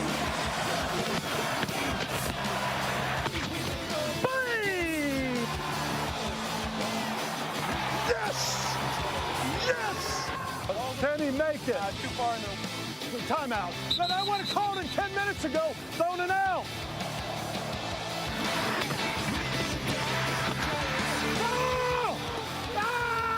Hey, I got your back. We're going to be better in the second half. Let's rock and roll. Go! Oh. Hey, stop it. Just be quiet. Hey, good job. I just had to throw it up. Hey. And it's an option 2 pass, and launching it is Jackson. Oh, and they hit on it. They hit it on again. Hakeem Butler, a trick play.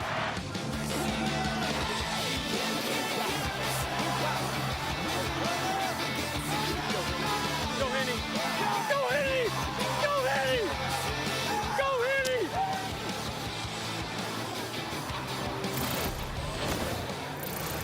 All those big plays in week 5. We fast forward now to week 6. 2 games already in the books, and we take you back to Friday night.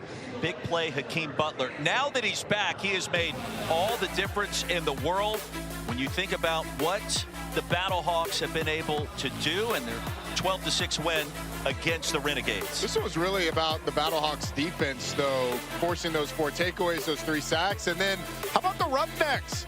Couple in a row after turning to Jalen McClendon at quarterback. He's been phenomenal. 3-1 in their last 4 games. Houston is squarely in the race for the playoffs. Jalen McClendon, an enormous and emerging story in the UFL as we get set to finish up week 6, week 7 on the horizon here in Detroit. Start of our second half in Motor Cities coming up. Back here in Detroit on a Sunday afternoon, early May, and week number 6 in the UFL rolling right along 17-6. The home team, Panthers, in front of DC. Roddy Jones, Roy Philpott check in with Cole and here on the sidelines in just 1 minute. So Michigan at 3-2 against the 4-1 defenders. Hey, that was a great first half. It really was. Offensively, they were rolling. They got Bryce Perkins going, who was magical. They were able to run the football. The stuff they were doing with the RPOs off the zone read was really putting DC's defense in a lot of conflict. And then defensively, after allowing 2 double-digit play drives to DC's offense, Michigan's defense really buckled down. No more double-digit play drives, no more points for DC. All right, an incredible first half for Bryce Perkins. We check in with our sports betting analyst, Aaron Dolan, about the trends happening in this game and in the league. Aaron?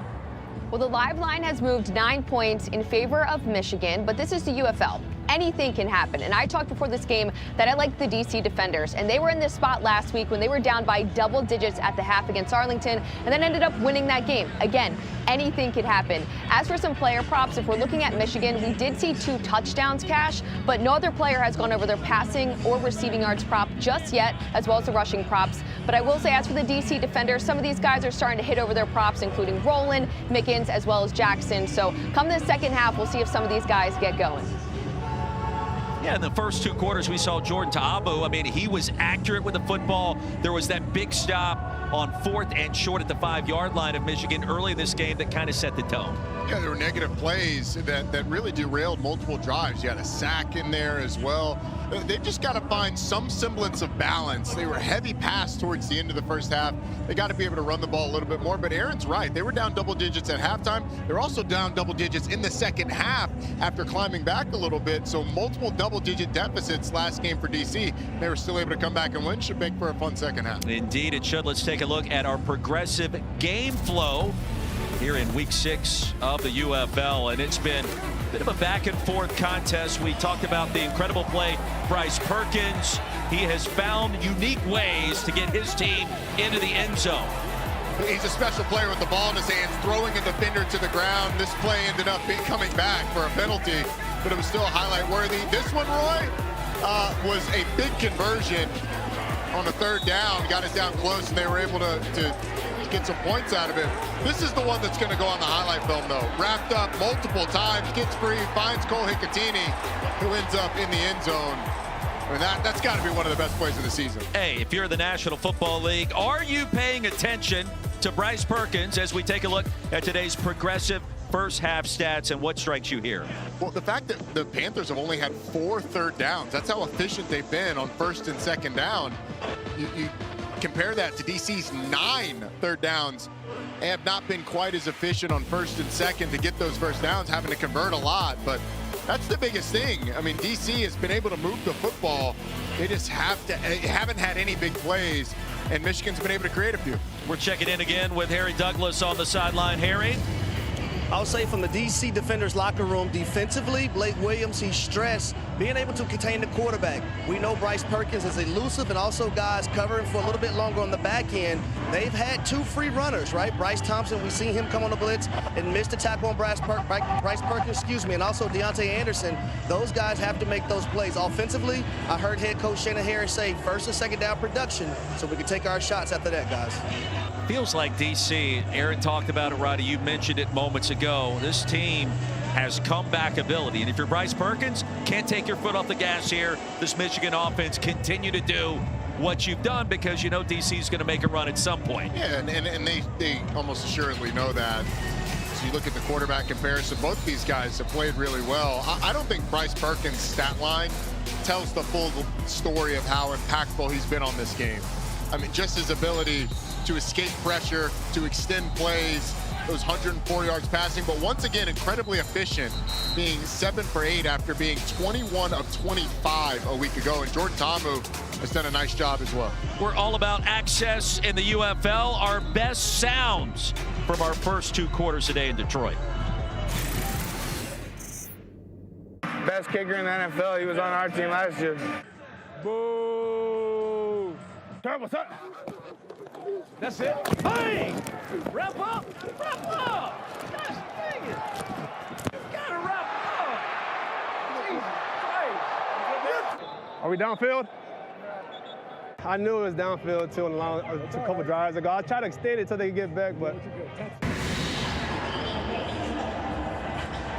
Now the booing of Derek Roberson we heard there moments ago reminds me of Harry Douglas booing me in our production call on Tuesday. Sometimes he does that. I really still don't understand why he does it, Roddy. He's just a little salty because he didn't get to go to the Derby for the first time in forever. Maybe so. He's basically the mayor of Louisville, so. Yeah, I could not go to the Derby and drink all day long and then come and try to do a UFL game, guys. It's another loss for journalism yesterday, apparently. 17-6, start of our second half here at Ford Field. And Michigan, we mentioned the 2-for-1. They ended the half with possession and now begin the third quarter. In the landing zone, Xavier Malone, good field position, barrels his way ahead to the 36. Check in with Cole Kublik. Guys, had an interesting conversation with Michigan Panthers defensive coordinator Colin Bauer coming out. I asked him, and we talked about this, those defensive ends, the edge defenders for the Panthers defense, are they playing flat, playing slow, kind of stationary, intentionally?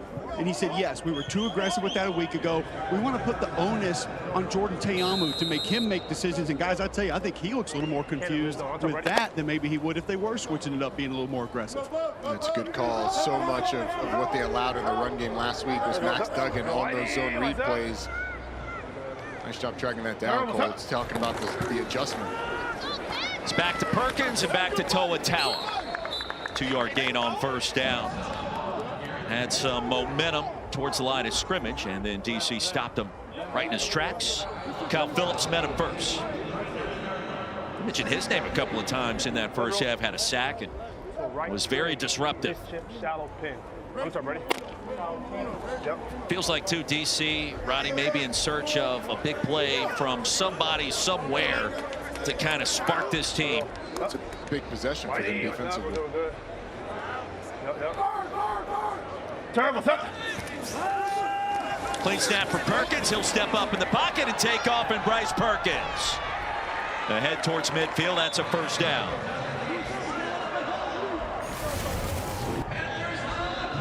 You're going to get a crossing route from the tight end and an over route, but it takes this defender out of the play and that defender out of the play as well.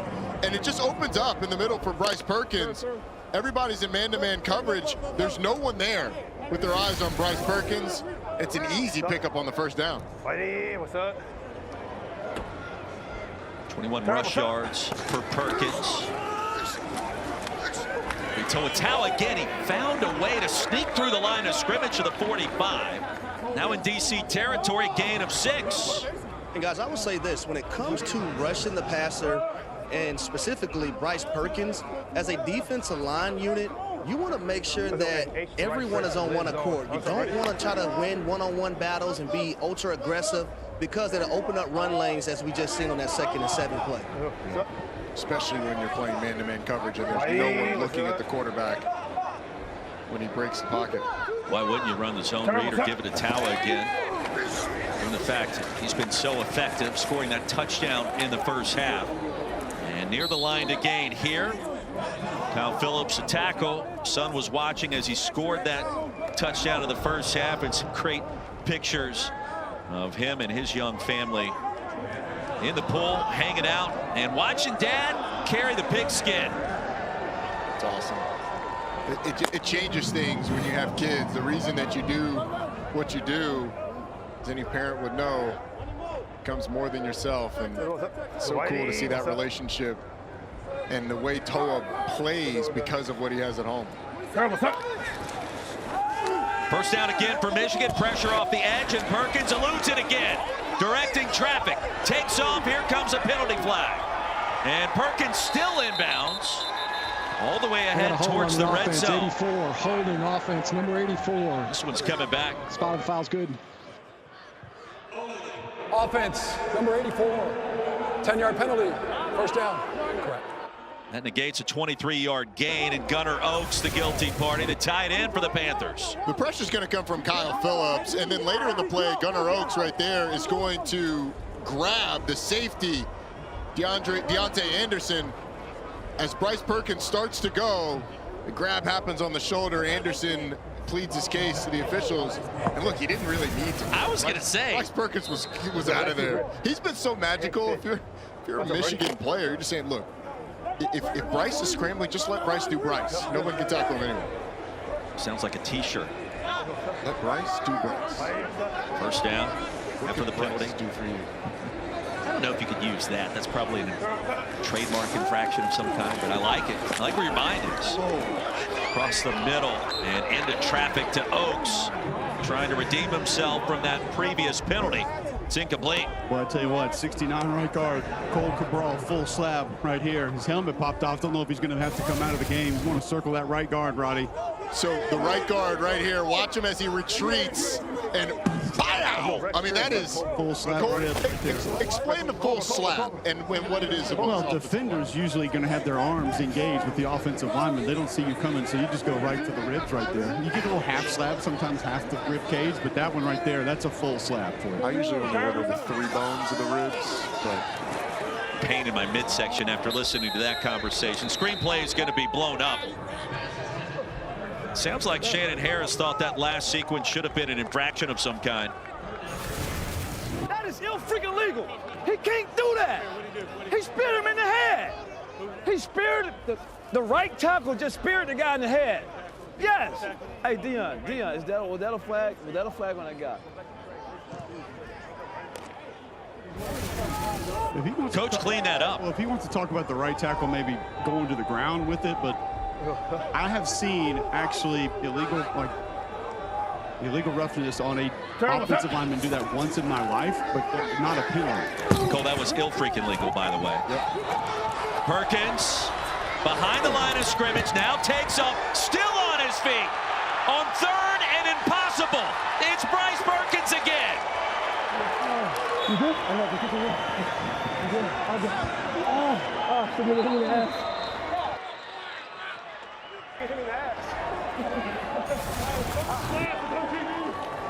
I mean, it's just Perkins magic once again. I mean, you got a shot at him there, and then when you got 3 defenders around you, how in the world does he get out of this? There's 3 guys there. How?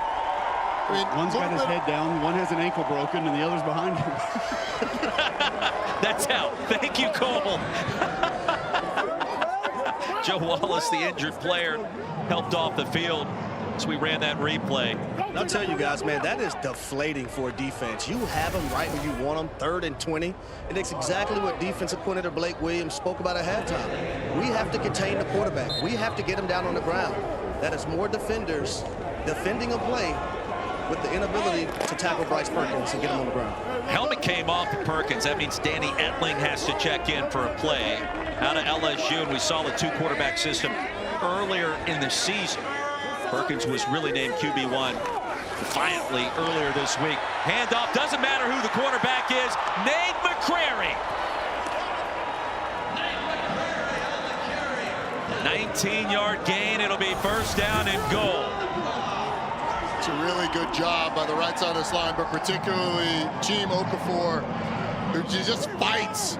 He's able to get his butt to the hole, let Nate McCreary cut off of it, and then the young man who's battled an ankle injury all year long almost gets in the end zone.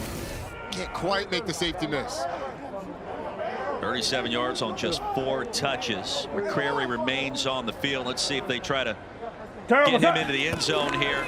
More zone read. It's McCrary, and indeed he gets there. Now the ankle's healthy. The offense for Michigan on point today, led by Bryce Perkins, and now McCrary, his first scoring opportunity.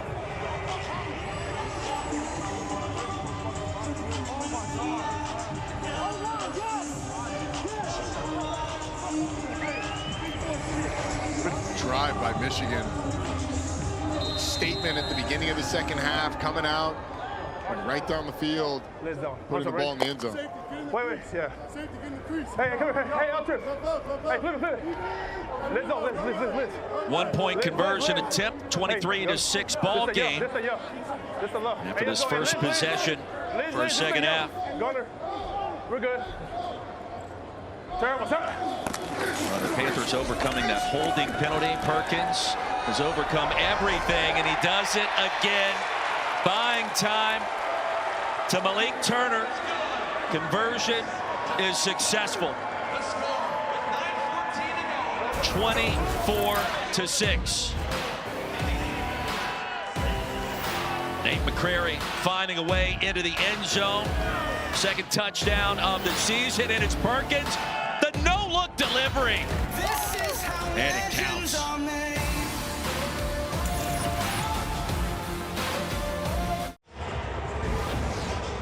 All right, welcome back to Ford Field. 24-6. The Michigan Panthers have the lead, and now we're going to talk to the guys who have really been making it happen. And Cole Cabral, Jim Okafor. You guys working together really well on that drive. Jim, first and foremost, when you get the full slab from your guard here, how does that feel? Feels great. He just, he gets the first fit, initial fit, and I just have to fit it in, and we just keep rolling. You take the kill shot. It's just finishing it off, just body shots. I mean, we can control a game, keeping guys outside, make the pocket easy. Combos on a couple of those runs too. You guys working together really nice, getting movement, climbing to the second level. Is that just reps together that allows you to do that? Yeah, but we just work it every day in practice, so we have a natural fit.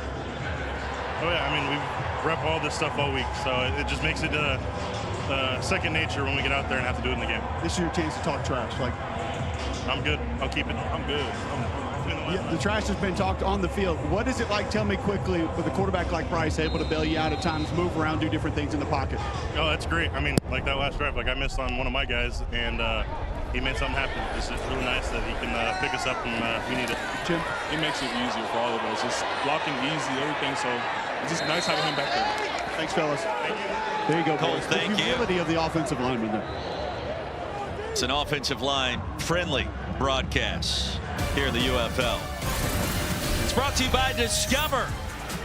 It pays to discover. The Tawa family celebrating this Michigan performance, and Toa Tawa already reaching the end zone.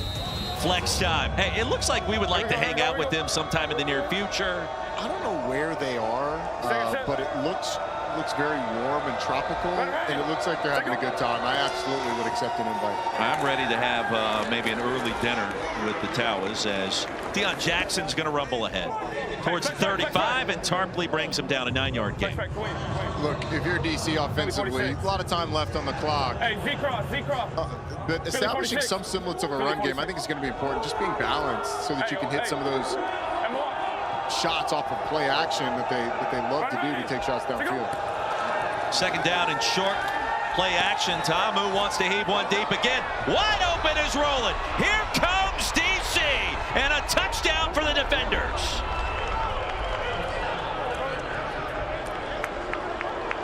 Lightning strikes Jordan Tamu with a hot hand from 65 yards out.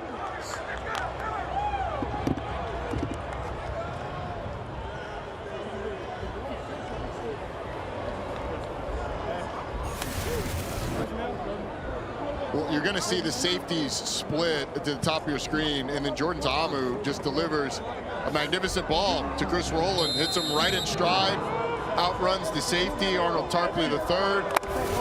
And how about that for a response? Couple plays, a quick touchdown. DC is going to line up to go for 2 from the 5-yard line. And we've talked at times today, Michigan defensively has been known to give up the big play on occasion. We saw it there. Give them 2 more. 24-14, and the defenders are right back in it. Bradley Moore McKinney catching the 2-point conversion.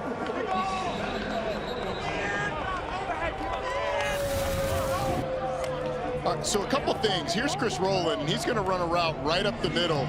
It's cover 2 on the back end. So these 2 safeties are responsible for the deep halves, but the outside release of the outside receiver pulls that safety away. And then this safety gets caught on the inside route looking in the backfield. And so Chris Rowland just ends up wide open down the middle of the field. Really nice job with Jordan Ta'amu looking off Arnold Tarpley III, that safety to the boundary, to get him to move a little bit more towards the boundary to free up more space for Chris Rowland. But a nice play call against that coverage. You want to attack cover 2 between those 2 safeties. And then the outside release in the eyes of Jordan Ta'amu is one of them, and you get a lot of space for a touchdown. Hey, Ronnie, you and I talked about this before the game. Where was Jordan Ta'amu at the beginning of that play? Where was he? Under center. Yes, he was. Yeah, hard play action. 6 plays under center last week for this DC offense. All of them were hard play action. Yep. And under center gives it the idea that it could be a run play and sells it a little bit more in your mind? Well, if you go back 2 games ago, I think they were under center 5 times in that game, and they were all direct runs. They handed them all off. So I don't know how much of the mindset that is from Frank Keiss, the offensive coordinator, to say, hey, we want 1 week you think this means ground and pound, like you just pointed out, Roy, and then 2 weeks later, you know what? That's in the back of your mind. We'll go out there and air it out every single time we give you that formation, and now they can just mix and match because they know you're going to be thinking something different. The other part of it, Cole, is when you're under center and you go play action, teams don't see that a whole lot anymore. So that deception with the football just creates a little bit more of a pause. What a performance for Chris Rowland so far. 7 catches, 124 yards, and Harry, that last touchdown. So, Chris, at halftime, your head coach, Shannon Harris, talked about having 1st and 2nd down production, positive plays, and then you were going to take your shots. That's exactly what happened. 65-yard touchdown on the post. What did you see? Too high defense. You know, we've been talking about this play all week. It's actually an option. I either cross it versus 1 high, but if I see 2 high, just take the middle. I saw green grass. Jordan did a spectacular pass, but before anything else, I just want to be able to just thank my Lord and Savior Jesus Christ for giving me the ability to make that play and just, you know, be here. So that's what I want to say with that. Thanks, Chris. Yeah, no problem. When you look at what Chris has done today, you're talking about the Deacon Jones Trophy Award winner, recognizing the top HBCU player during his time at Tennessee State, and 5'8", 179. Put that guy in the slot. We were talking during one of the breaks about what Bryce Perkins could do in the NFL. What about Chris Rowland? He's right there knocking on that door, and you see his performance up to this point, the 2nd most productive performance for a wide receiver in the UFL this season. He is explosive, and it feels like DC all year long has made a concerted effort to get him the ball. Last week it was 7 catches for 61 yards, a lot more stuff underneath. And honestly, that was the way it was trending in this game too, until the giant play. But he had been a target on 3rd down multiple times earlier in this game. Really feels like he's got a great rapport with Jordan Ta'amu. And also a guy who led the UFL in all-purpose yards in 2024. And guess what, guys? He's 1st in that category again with over 630. Not including the yards today. Yeah, here, just turn on the film. Watch this cat and his production. Here comes Michigan again. Siaosi Mariner. Oh, it's the first time we've called his name today after 111 receiving yards a week ago. Give him 9 and a first. It's a really nice little stick route from Siaosi Mariner, finding a soft spot in the zone. You're right, it is the first time. It's been much more by committee today from Michigan, other than Bryce Perkins. He has been the chairman of the committee. I want to be the chairman. You are. Your own committee. I don't feel like it. Very small committee, a short one. 1st down play action, Perkins. So dangerous here. Back across his body. There's the tight end. And another big play to Gunnar Oaks. Into the red zone. It'll be a 1st down grab and a gain of 34. Gunnar Oak starts on this side, and you're going to see him just wheel up.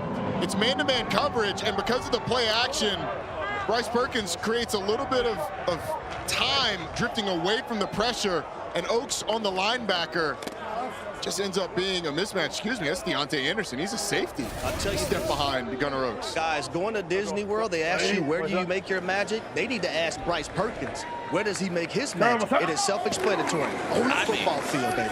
Yeah, it's outside the pocket. Meanwhile, the A-gap run, and Toa Taua plows his way ahead towards the 1. It's going to be first down and goal. I mean, Perkins gets outside the pocket in this game, something magical, something special is going to go down. He's been on fire all game long.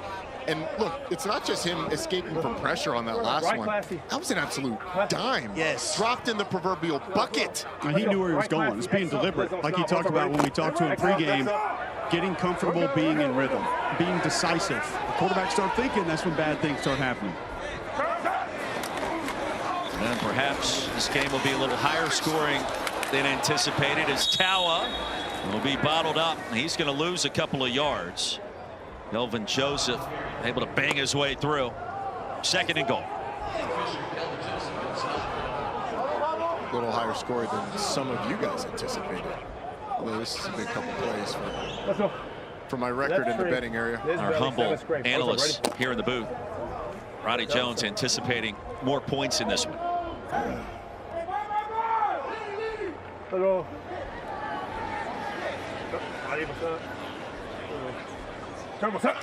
Prairie back on the field. They'll fake it to him. Perkins slant. Cross the goal line. Penalty marker comes in. Let's see if there was some sort of illegal screen set up on some kind of run route over in that direction. That was behind. It was beyond. It was beyond. It was beyond the line. It was beyond. Mariner caught it. Number 2 receiver blocked inside. Downfield. Yeah. Yes. I'm just trying.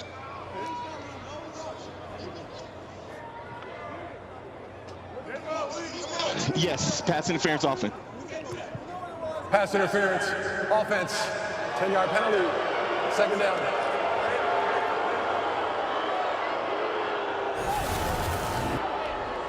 They call it on Jalen Moore, who's just going to throw what can only be described as a block on the corner.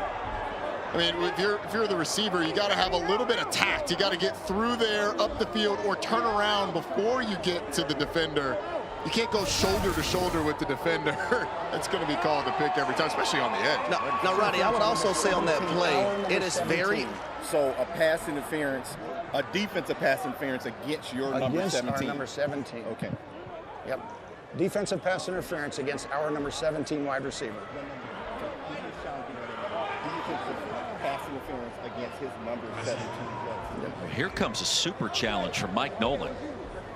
This is big because those penalties would offset, putting them back at second and goal from the 4.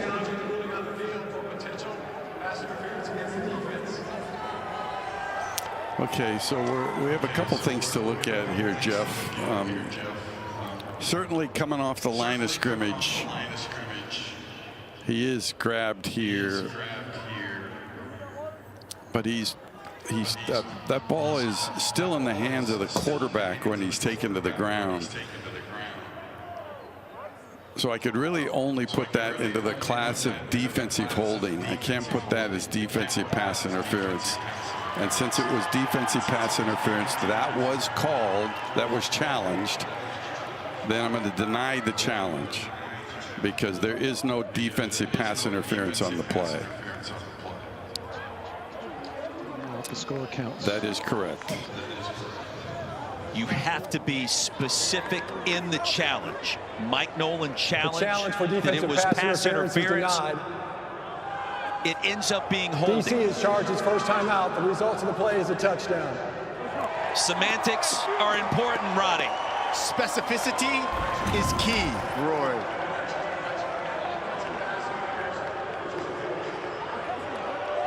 Challenge is denied. OPI, the ruling on the field, that obviously stands. So the penalties do not offset because of the specific nature of the challenge, and it was incorrect. Well, that's a lot to process, but that has been a point of emphasis in the UFL. If you're going to challenge, you have to challenge the specific play, the number, and the infraction.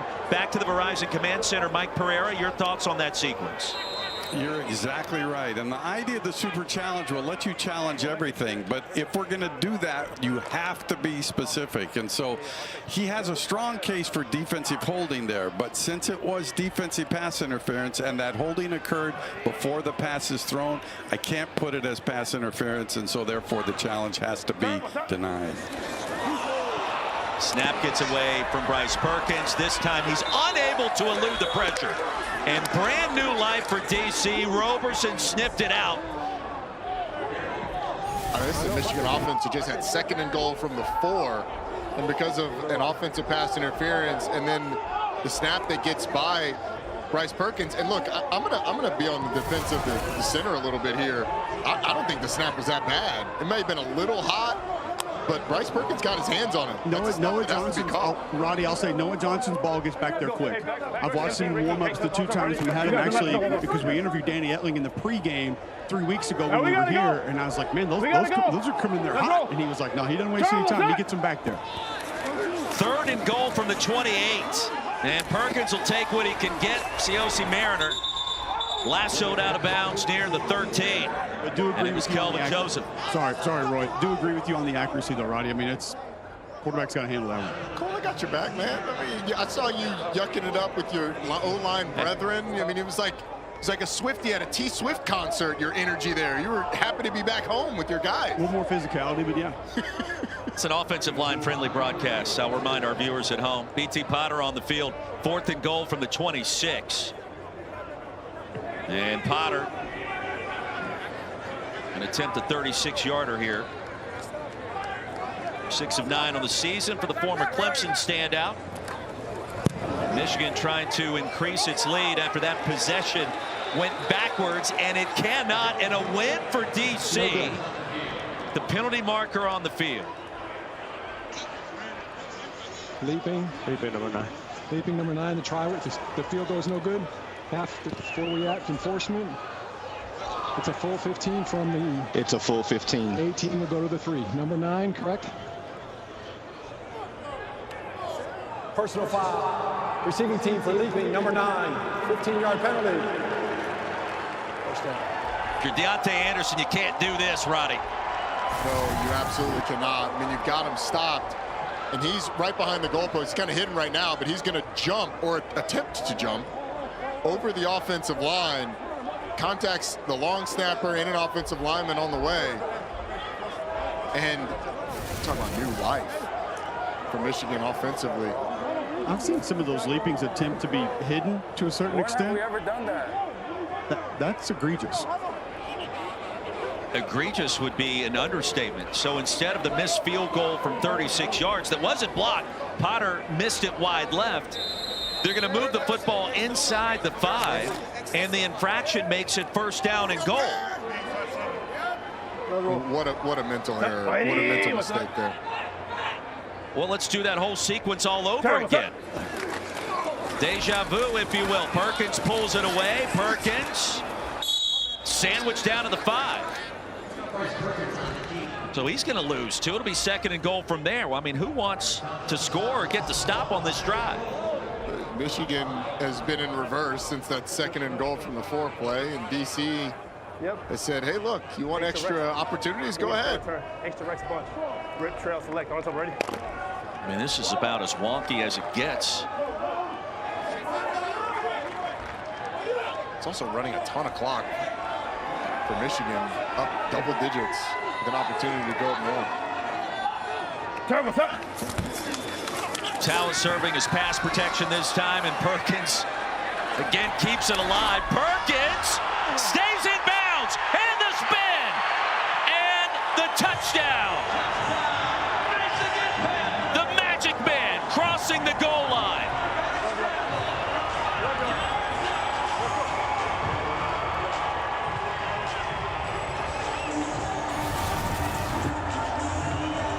I mean, it's not great tackling by DC defensively, certainly, but let's just marvel at the magic that Bryce Perkins has provided today. Anthony Hines III has a great shot at him. You got another one at the end zone with a shot at him. You got someone in the backfield with a shot at him. And the penalty on the missed field goal ends up being a 7-point mistake for this for this DC Defenders defense. Here we go. Go for the 1-point conversion. Crowded backfield. And Toatawa upended short of the goal line by Anthony Hines. Now Bryce Perkins may be the real MVP after this.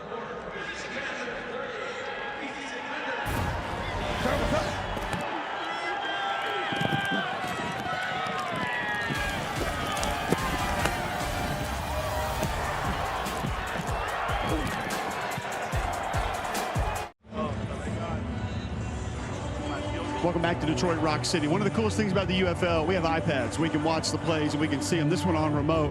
Bryce, just walk me through, try to take us into your brain while this play is happening right here. Yeah, no, they did a good job of covering down. I was trying to work backside, but then no.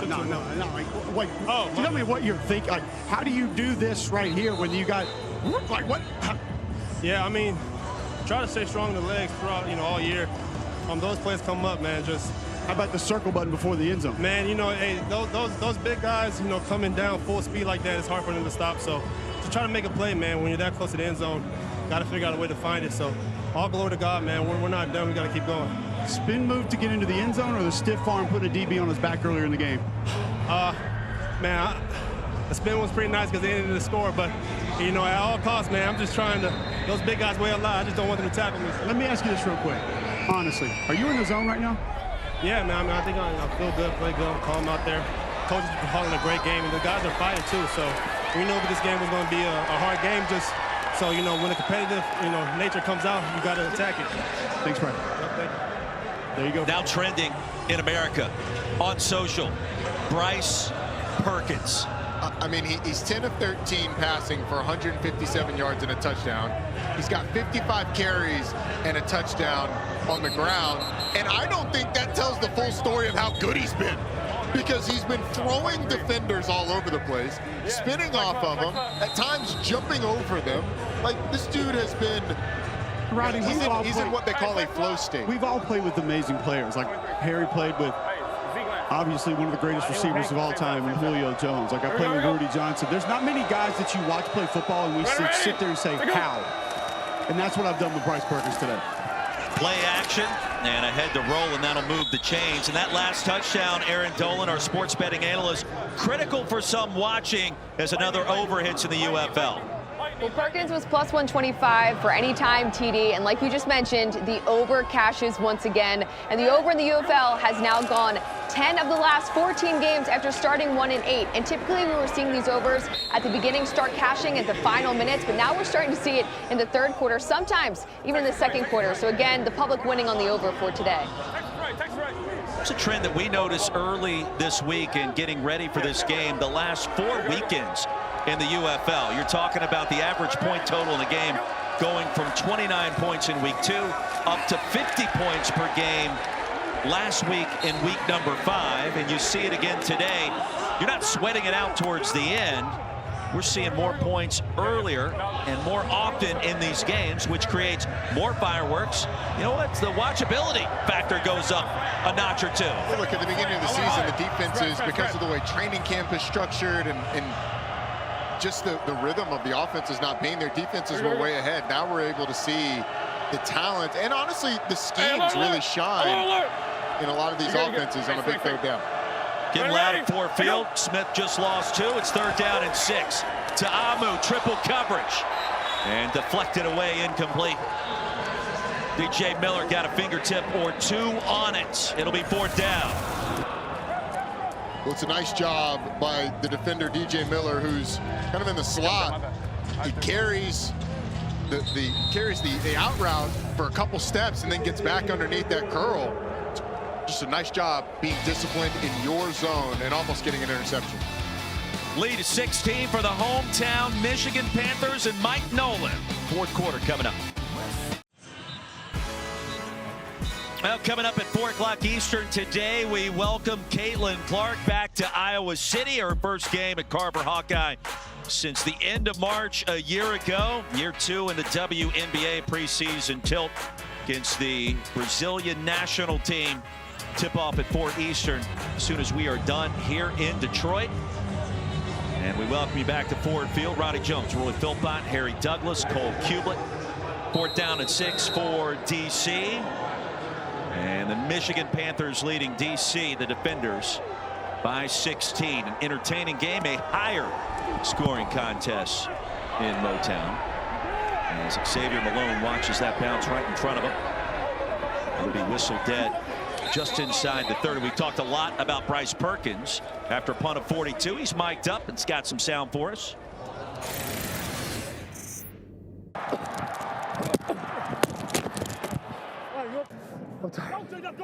It hit me in the ass. No looky. No look on that eye. No looky on that.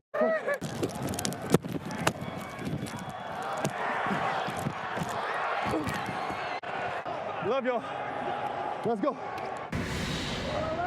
Ronnie, they hit him somewhere. They hit him somewhere. I'm not sure where, but it doesn't sound like it felt well. Well, there was no gray area on where he was hit.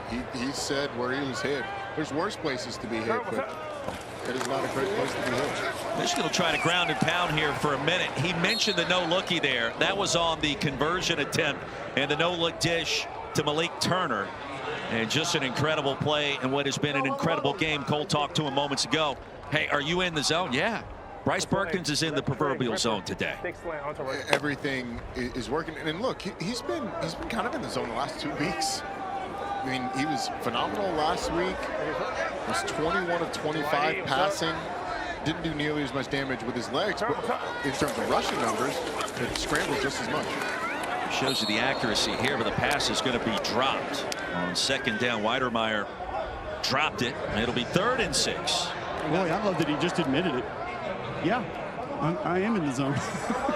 Very simple answer to your complex question there. Yeah. I don't think anybody's ever accused me of being smart enough to come up with complex questions, but I would disagree. Yeah, I think you asked some very good questions and complex questions. Usually listen to the offensive line. On Jocks. Hey, by the way, we had Dean Blandino on this week. I asked him who brings the donuts every week, and he said just peanut butter and M&M's for me, man. No, he doesn't do the donuts. Okay, we've seen donuts in there though, Dean. Double coverage, nearly intercepted. A dangerous toss from Perkins, and that'll bring up 4th down. Well, it's just a nice job sitting on the route. It's popped up in the air. Deontay Anderson almost comes up with it. Should have came up with it, especially when you get a personal foul for jumping over a slow snapper.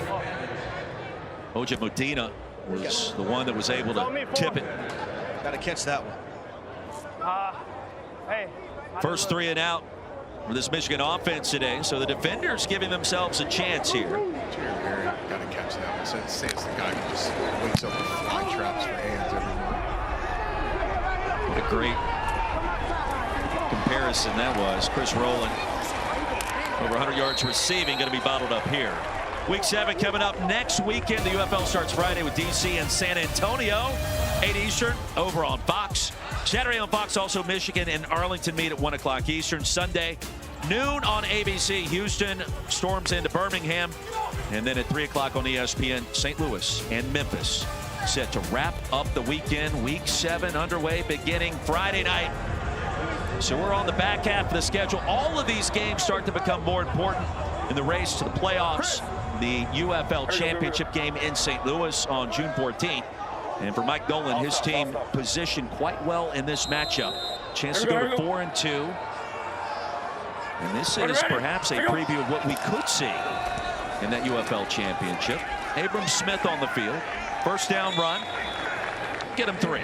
thing about the league this year is it feels like all of the teams are competitive. I mean, if you went back 2 or 3 weeks ago, you'd have pointed at San Antonio, Memphis, Houston, maybe? And Houston, certainly, as the teams where, hey, you want to see those teams on the schedule. Nobody wants to see Houston right now. San Antonio's coming off a tough game, but they are dangerous. Making a quarterback change, though, so we'll see how that bears out for them a little bit later on today. Braylon Sanders is going to pick up a first down. The whole quarterback situation with the Brahmas has been trauma-filled the last 2.5 weeks. Yeah, that's one way to put it. I think you added that too. You added that too, Roddy, that Birmingham looks human to an extent. They don't look near as powerful as they have the last couple of seasons. That's a great point.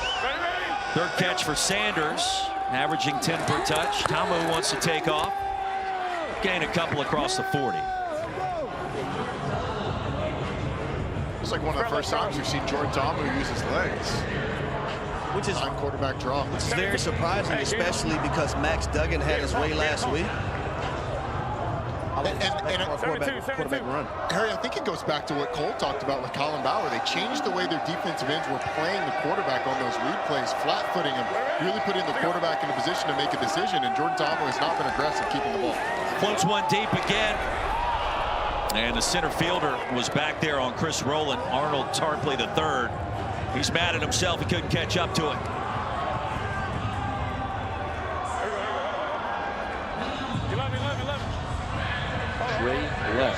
Trey left. 52 Marriott.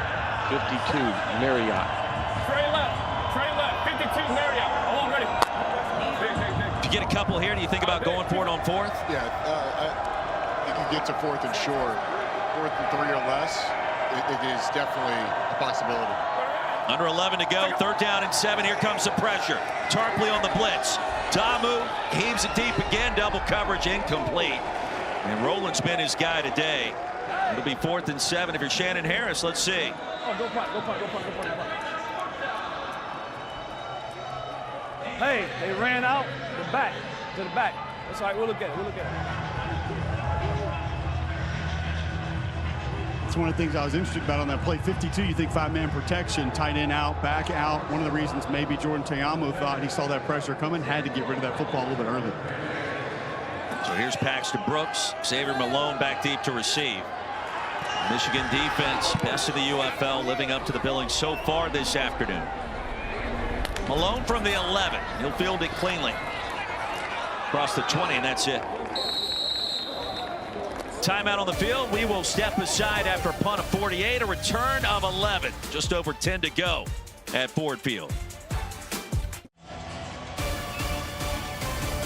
Now, don't forget the 2025 UFL Championship will be played on Saturday, June 14th in St. Louis. Tickets start at just $29 and can be purchased UFL.com/tickets. If you can't be in St. Louis for the championship, make sure you watch on ABC, June 14th at 8 o'clock Eastern.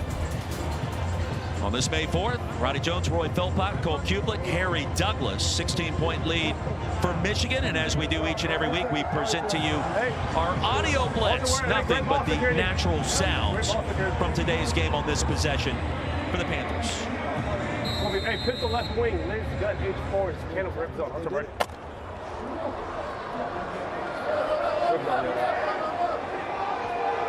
What's up?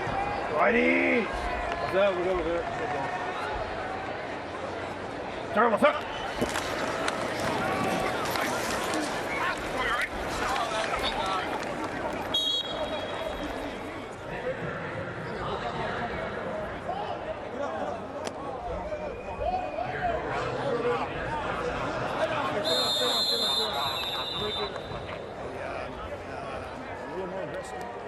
Injured defender. Appears to be Dennis Johnson that fell down to the turf. At Grand Valley State, 2nd year with DC. Imagine on this drive, Michigan is going to start to work the clock. Try and run the ball, pick up first downs. And even if they decide to throw it, remember, clock doesn't stop. Or doesn't stay stopped on incomplete passes or out of bounds. That run game has been so valuable for Michigan today. 32 carries, 170 yards, 3 touchdowns. A lot of credit to that offensive line, Cole. They've been fantastic. Like we talked about earlier, the combination blocks, knowing when to come off up to the second level, getting movement at the point of attack. And as they even pointed out, it helps when your quarterback makes you right a lot of the times. Audio blitz returns after the injury to Johnson.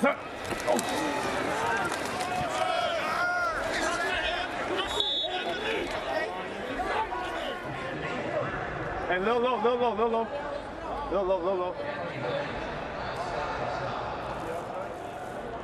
Middle. Let's go. Let's go wide and Rex Classy. Let's go Lizzie, drive big, X Oscar. On top, ready? 14.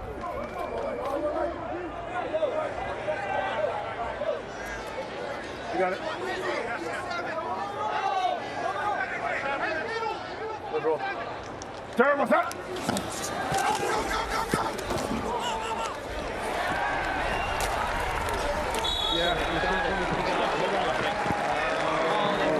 Get on the ball, cheese it right now. Cheese it and get it. Cheese it and get it. Cheese it and get it.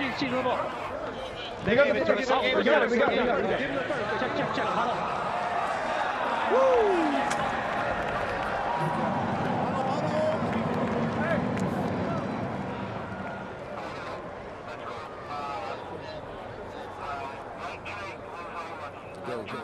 Let's go right trig. Liz unlucky. I'm top, ready? We gotta roll. Yeah. 6-5. 4, 3, 2. Turn, what's up?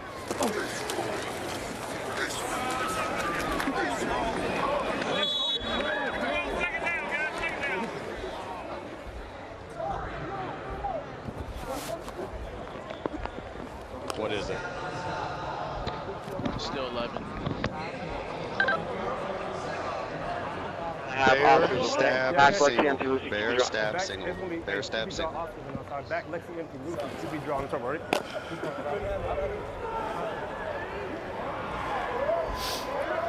You got it. What's up? Righty, what's up? Turn, what's up?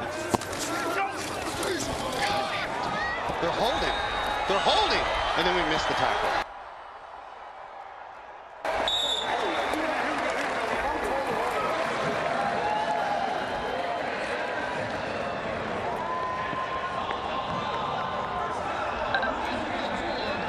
Plate 5 on your wristband. Plate 5 on your wristband. Fire the back to roll. Fire the back to roll. Fire the back to roll. All right. So 9, you are poaching. You're kind of the box poaching, right? Fire the back to roll. Right trig wing, rebel league, poaching to the side of the left or right call. Left. 9. Okay. Here we go. Just leave it. Just leave it. Go get him! Hey! You gotta rush. I know, I got it.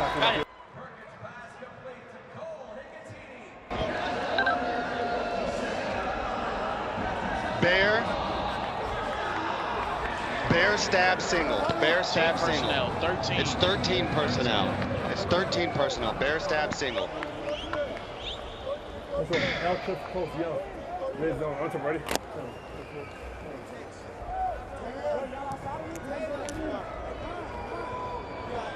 Let's go. Here we go. Turn, what's up?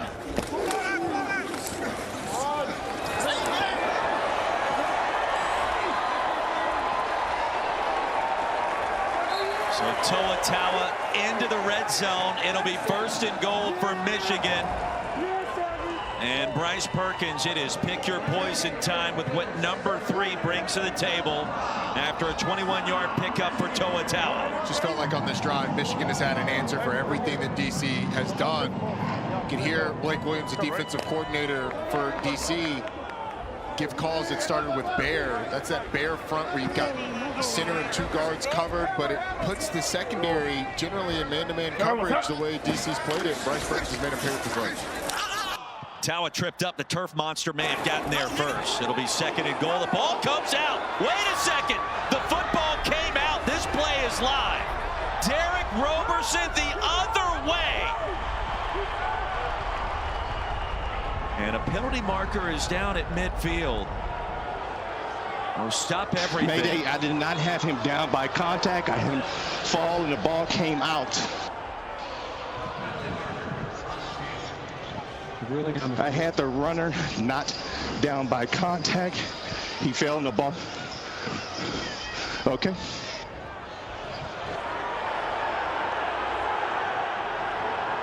All right. The big question was After the video contact. review, the runner was down by contact at the 5-yard line. With the ball in Tawa's hands, down on the turf. And you heard the call there as we check in Verizon Command Center. The runner said, but he's picking that up because there was no contact. But this guy was down. Okay. Willie, you just had a block in the back, right?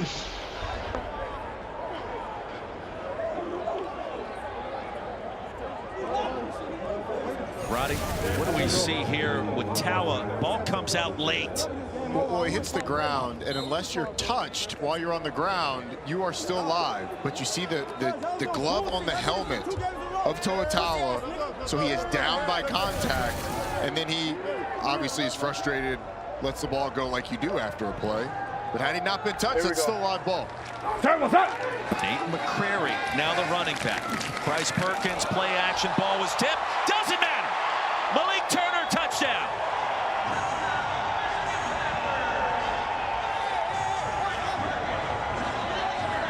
When you're hot, you're hot. Bryce Perkins is scorching hot. It's Bryce Perkins' world. We're all just living in it, and we are witnesses to it. This ball gets tipped by Anthony Hines III. Doesn't matter. Finds the hands of Malik Turner. It's been that kind of day for Bryce Perkins. Everything he touches is turned to gold. And for Michigan, Eric, they have extended this lead. Well, it's looking like pretty insurmountable at this point.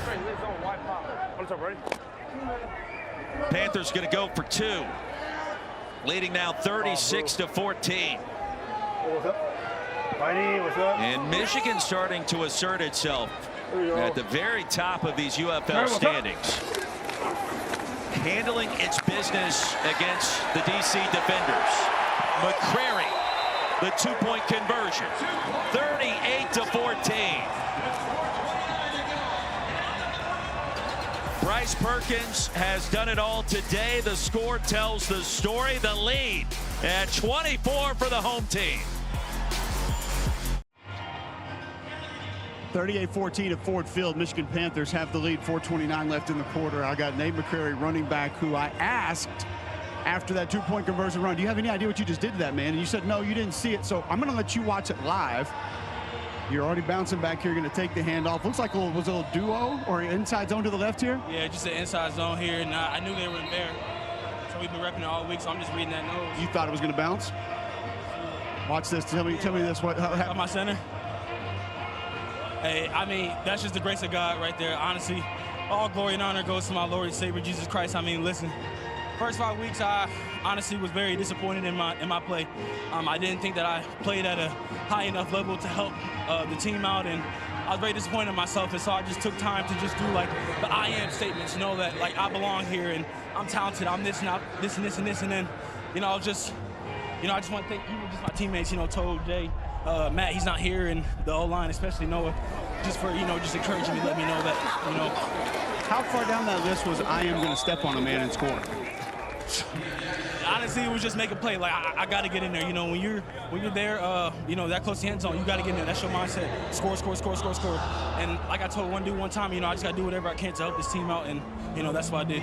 Doing it today. Thanks. Congrats. Yeah, sure. Appreciate it. Guys, Nate McCrary wants to be a chiropractor when he's done playing football. He may have some patients that he actually inflicted some pain on by the time he gets to his own business in that department at some point. Good news is I'm going to destroy your back in the football field. Or that's the bad news. Good news is I'll be a chiropractor. Help you out. I do love and appreciate the fact that Nate McCrary shared with Cole kind of where he was mentally. Because we've all as athletes or even people have been in situations where you start to doubt a little bit, and those positive statements of affirmation can help so much for someone who feels like you're letting your team or in your personal life people down. It's awesome, Nate McCrary, to share that. A lot of times we're waiting for someone to tell us those things. We want that affirmation from other people. And like you said, Roddy, I love the fact he took it on himself. I just started telling myself that every day. That's one way to do it. Pass is floated into plus territory and incomplete. Antonio, the intended receiver, Adonis Alexander in coverage. Meanwhile, gentlemen, Michigan's 38 points, the highest scoring game by a single team this year in the UFL. So, I mean, what we've seen today from Mike Nolan's team, not necessarily historic, but a step in that direction with the efficiency and the big play ability, the spurt ability of Bryce Perkins. I wonder how much of Bryce Perkins' performance today was affected by the fact that he was named the starting quarterback, the sole guy during the week. I mean, it can't be nothing, because the confidence and the reps that you get have to help. Ta'amu takes off, 3rd and 10. He'll be tripped up right at the line to gain. They're going to give him the first down. And a pickup of 11. A little extracurricular activity. Flag comes down.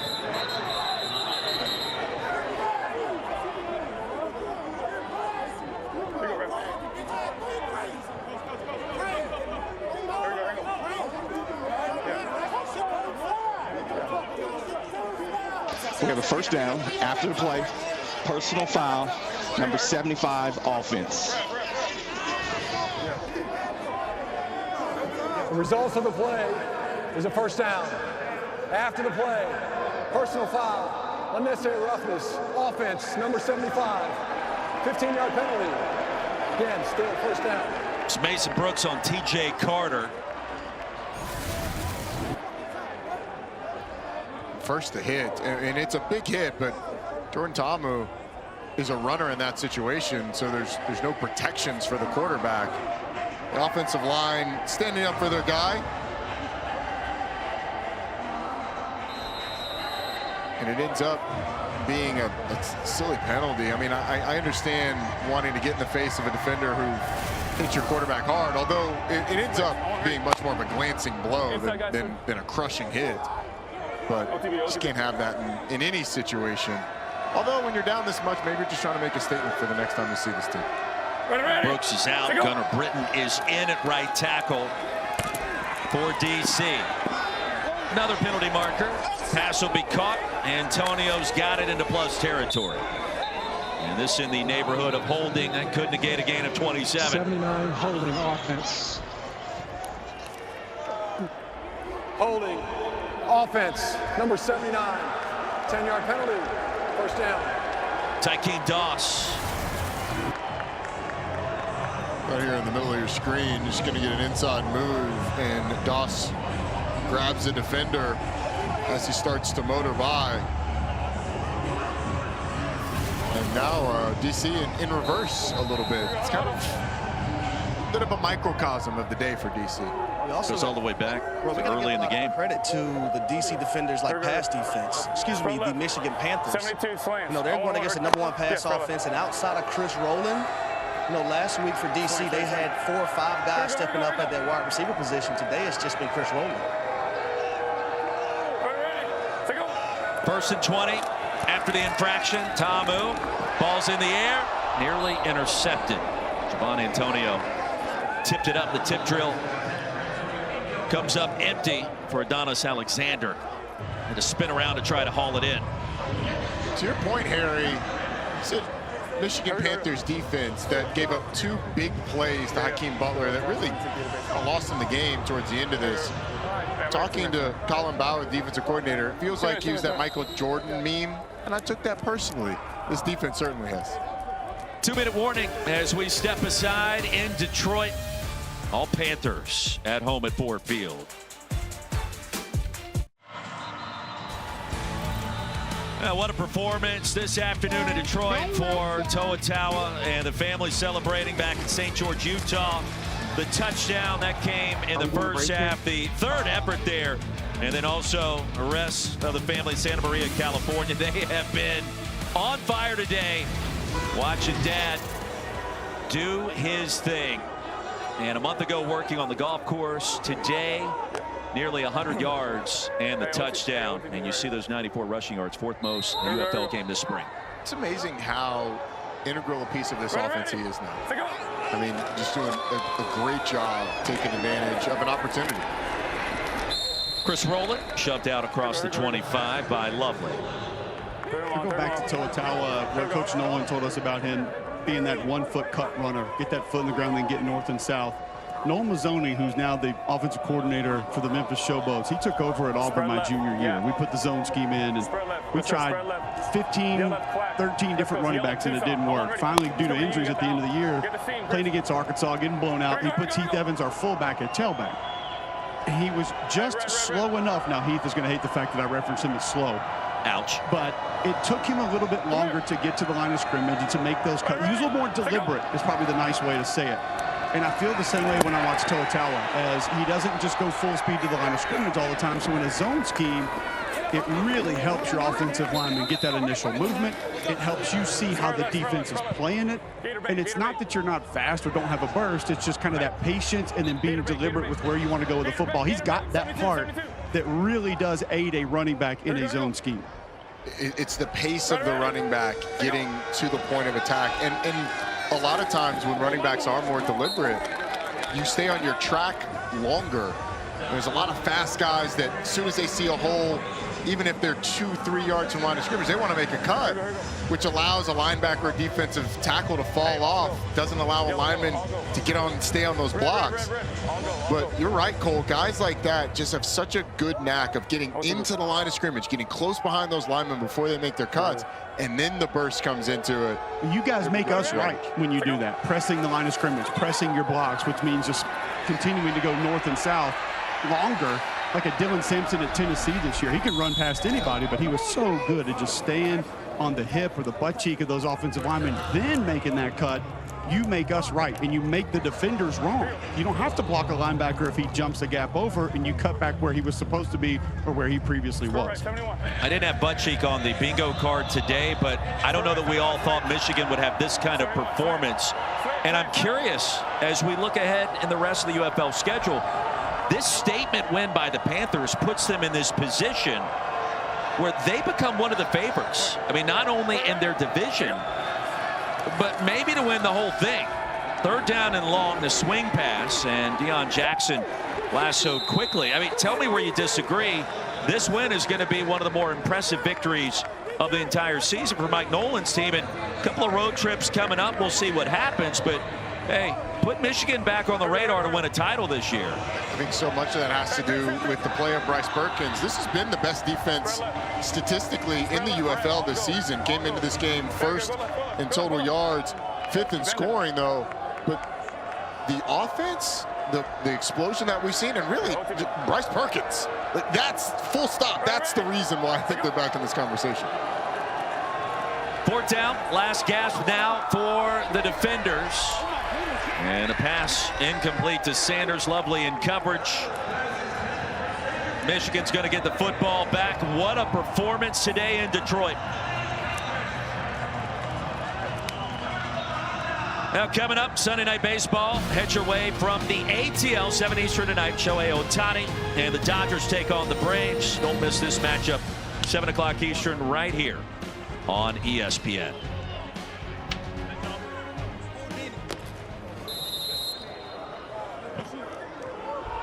"37 seconds to go. Victory formation. How sweet this must feel for Mike Nolan, Bryce Perkins, QB1. And this Michigan organization now officially clicking on all cylinders. I'm talking about number 3. That's what I'm talking about. This will be the tape that Mike Nolan puts up during the week and says, guys, this is who we should be every single week. And coaches always say in the bad times, it's not as bad as it seems. This is the time you remind your team, hey, look, we played great. It's never as good as it seems either. Correct those mistakes and go back to the drawing board. But this is a team that should be taken seriously when it comes to potential champions in the UFL.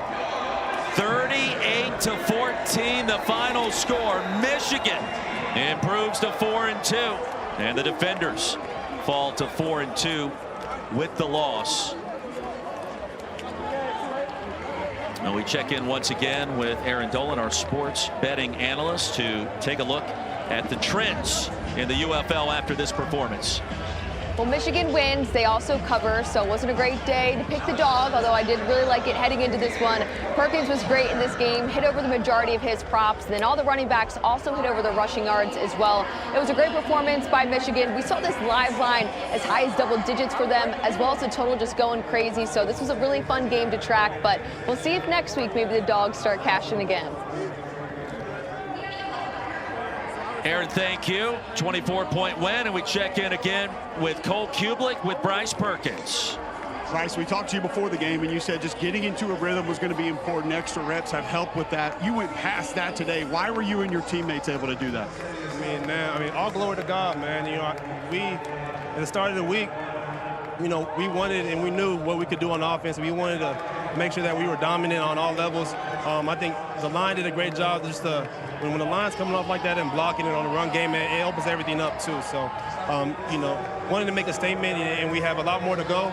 You know, we're not finished, but you know, it was a good jump today. How important was it for you to put those defenders in conflict? There were multiple times where you had a defensive end, a linebacker, a corner, all just kind of guessing on where to go. You would have 2, 3, 4 different options on a play. How critical is that part of you guys being successful? No, I mean, it's definitely a staple of our game. I mean, we rep it a lot. It's tough for defenses. You know, you have to be sound. You have to be disciplined with your eyes. And, you know, when you can run the ball, you know, it makes everything a lot easier on the outside and the perimeter. And our guys can run routes, you know, and you get 3 yards in the UFL too, so it helps out a lot. You mentioned making a statement. What did you guys say to the rest of the UFL today? Yeah, that you know, we're a physical team, man, and we're ready to play at our best, man. I think we compete with anybody. But you know, job's not finished. We got a couple more weeks to go. We got 4 more weeks to go in the regular season, and we just got to finish it out strong and build off this. You know, not get too happy about this, but build off it, celebrate, and then get back to work. Congrats. Thank you. Thank you so much. Began his college career at Arizona State, missed a year with a broken neck before he arrived in Charlottesville, Virginia, an all-ACC quarterback in Charlottesville, and now to the next level in the UFL. An incredible performance for Bryce Perkins. For our entire UFL broadcast team, thank you for watching. Now let's send it to the WNBA Countdown crew.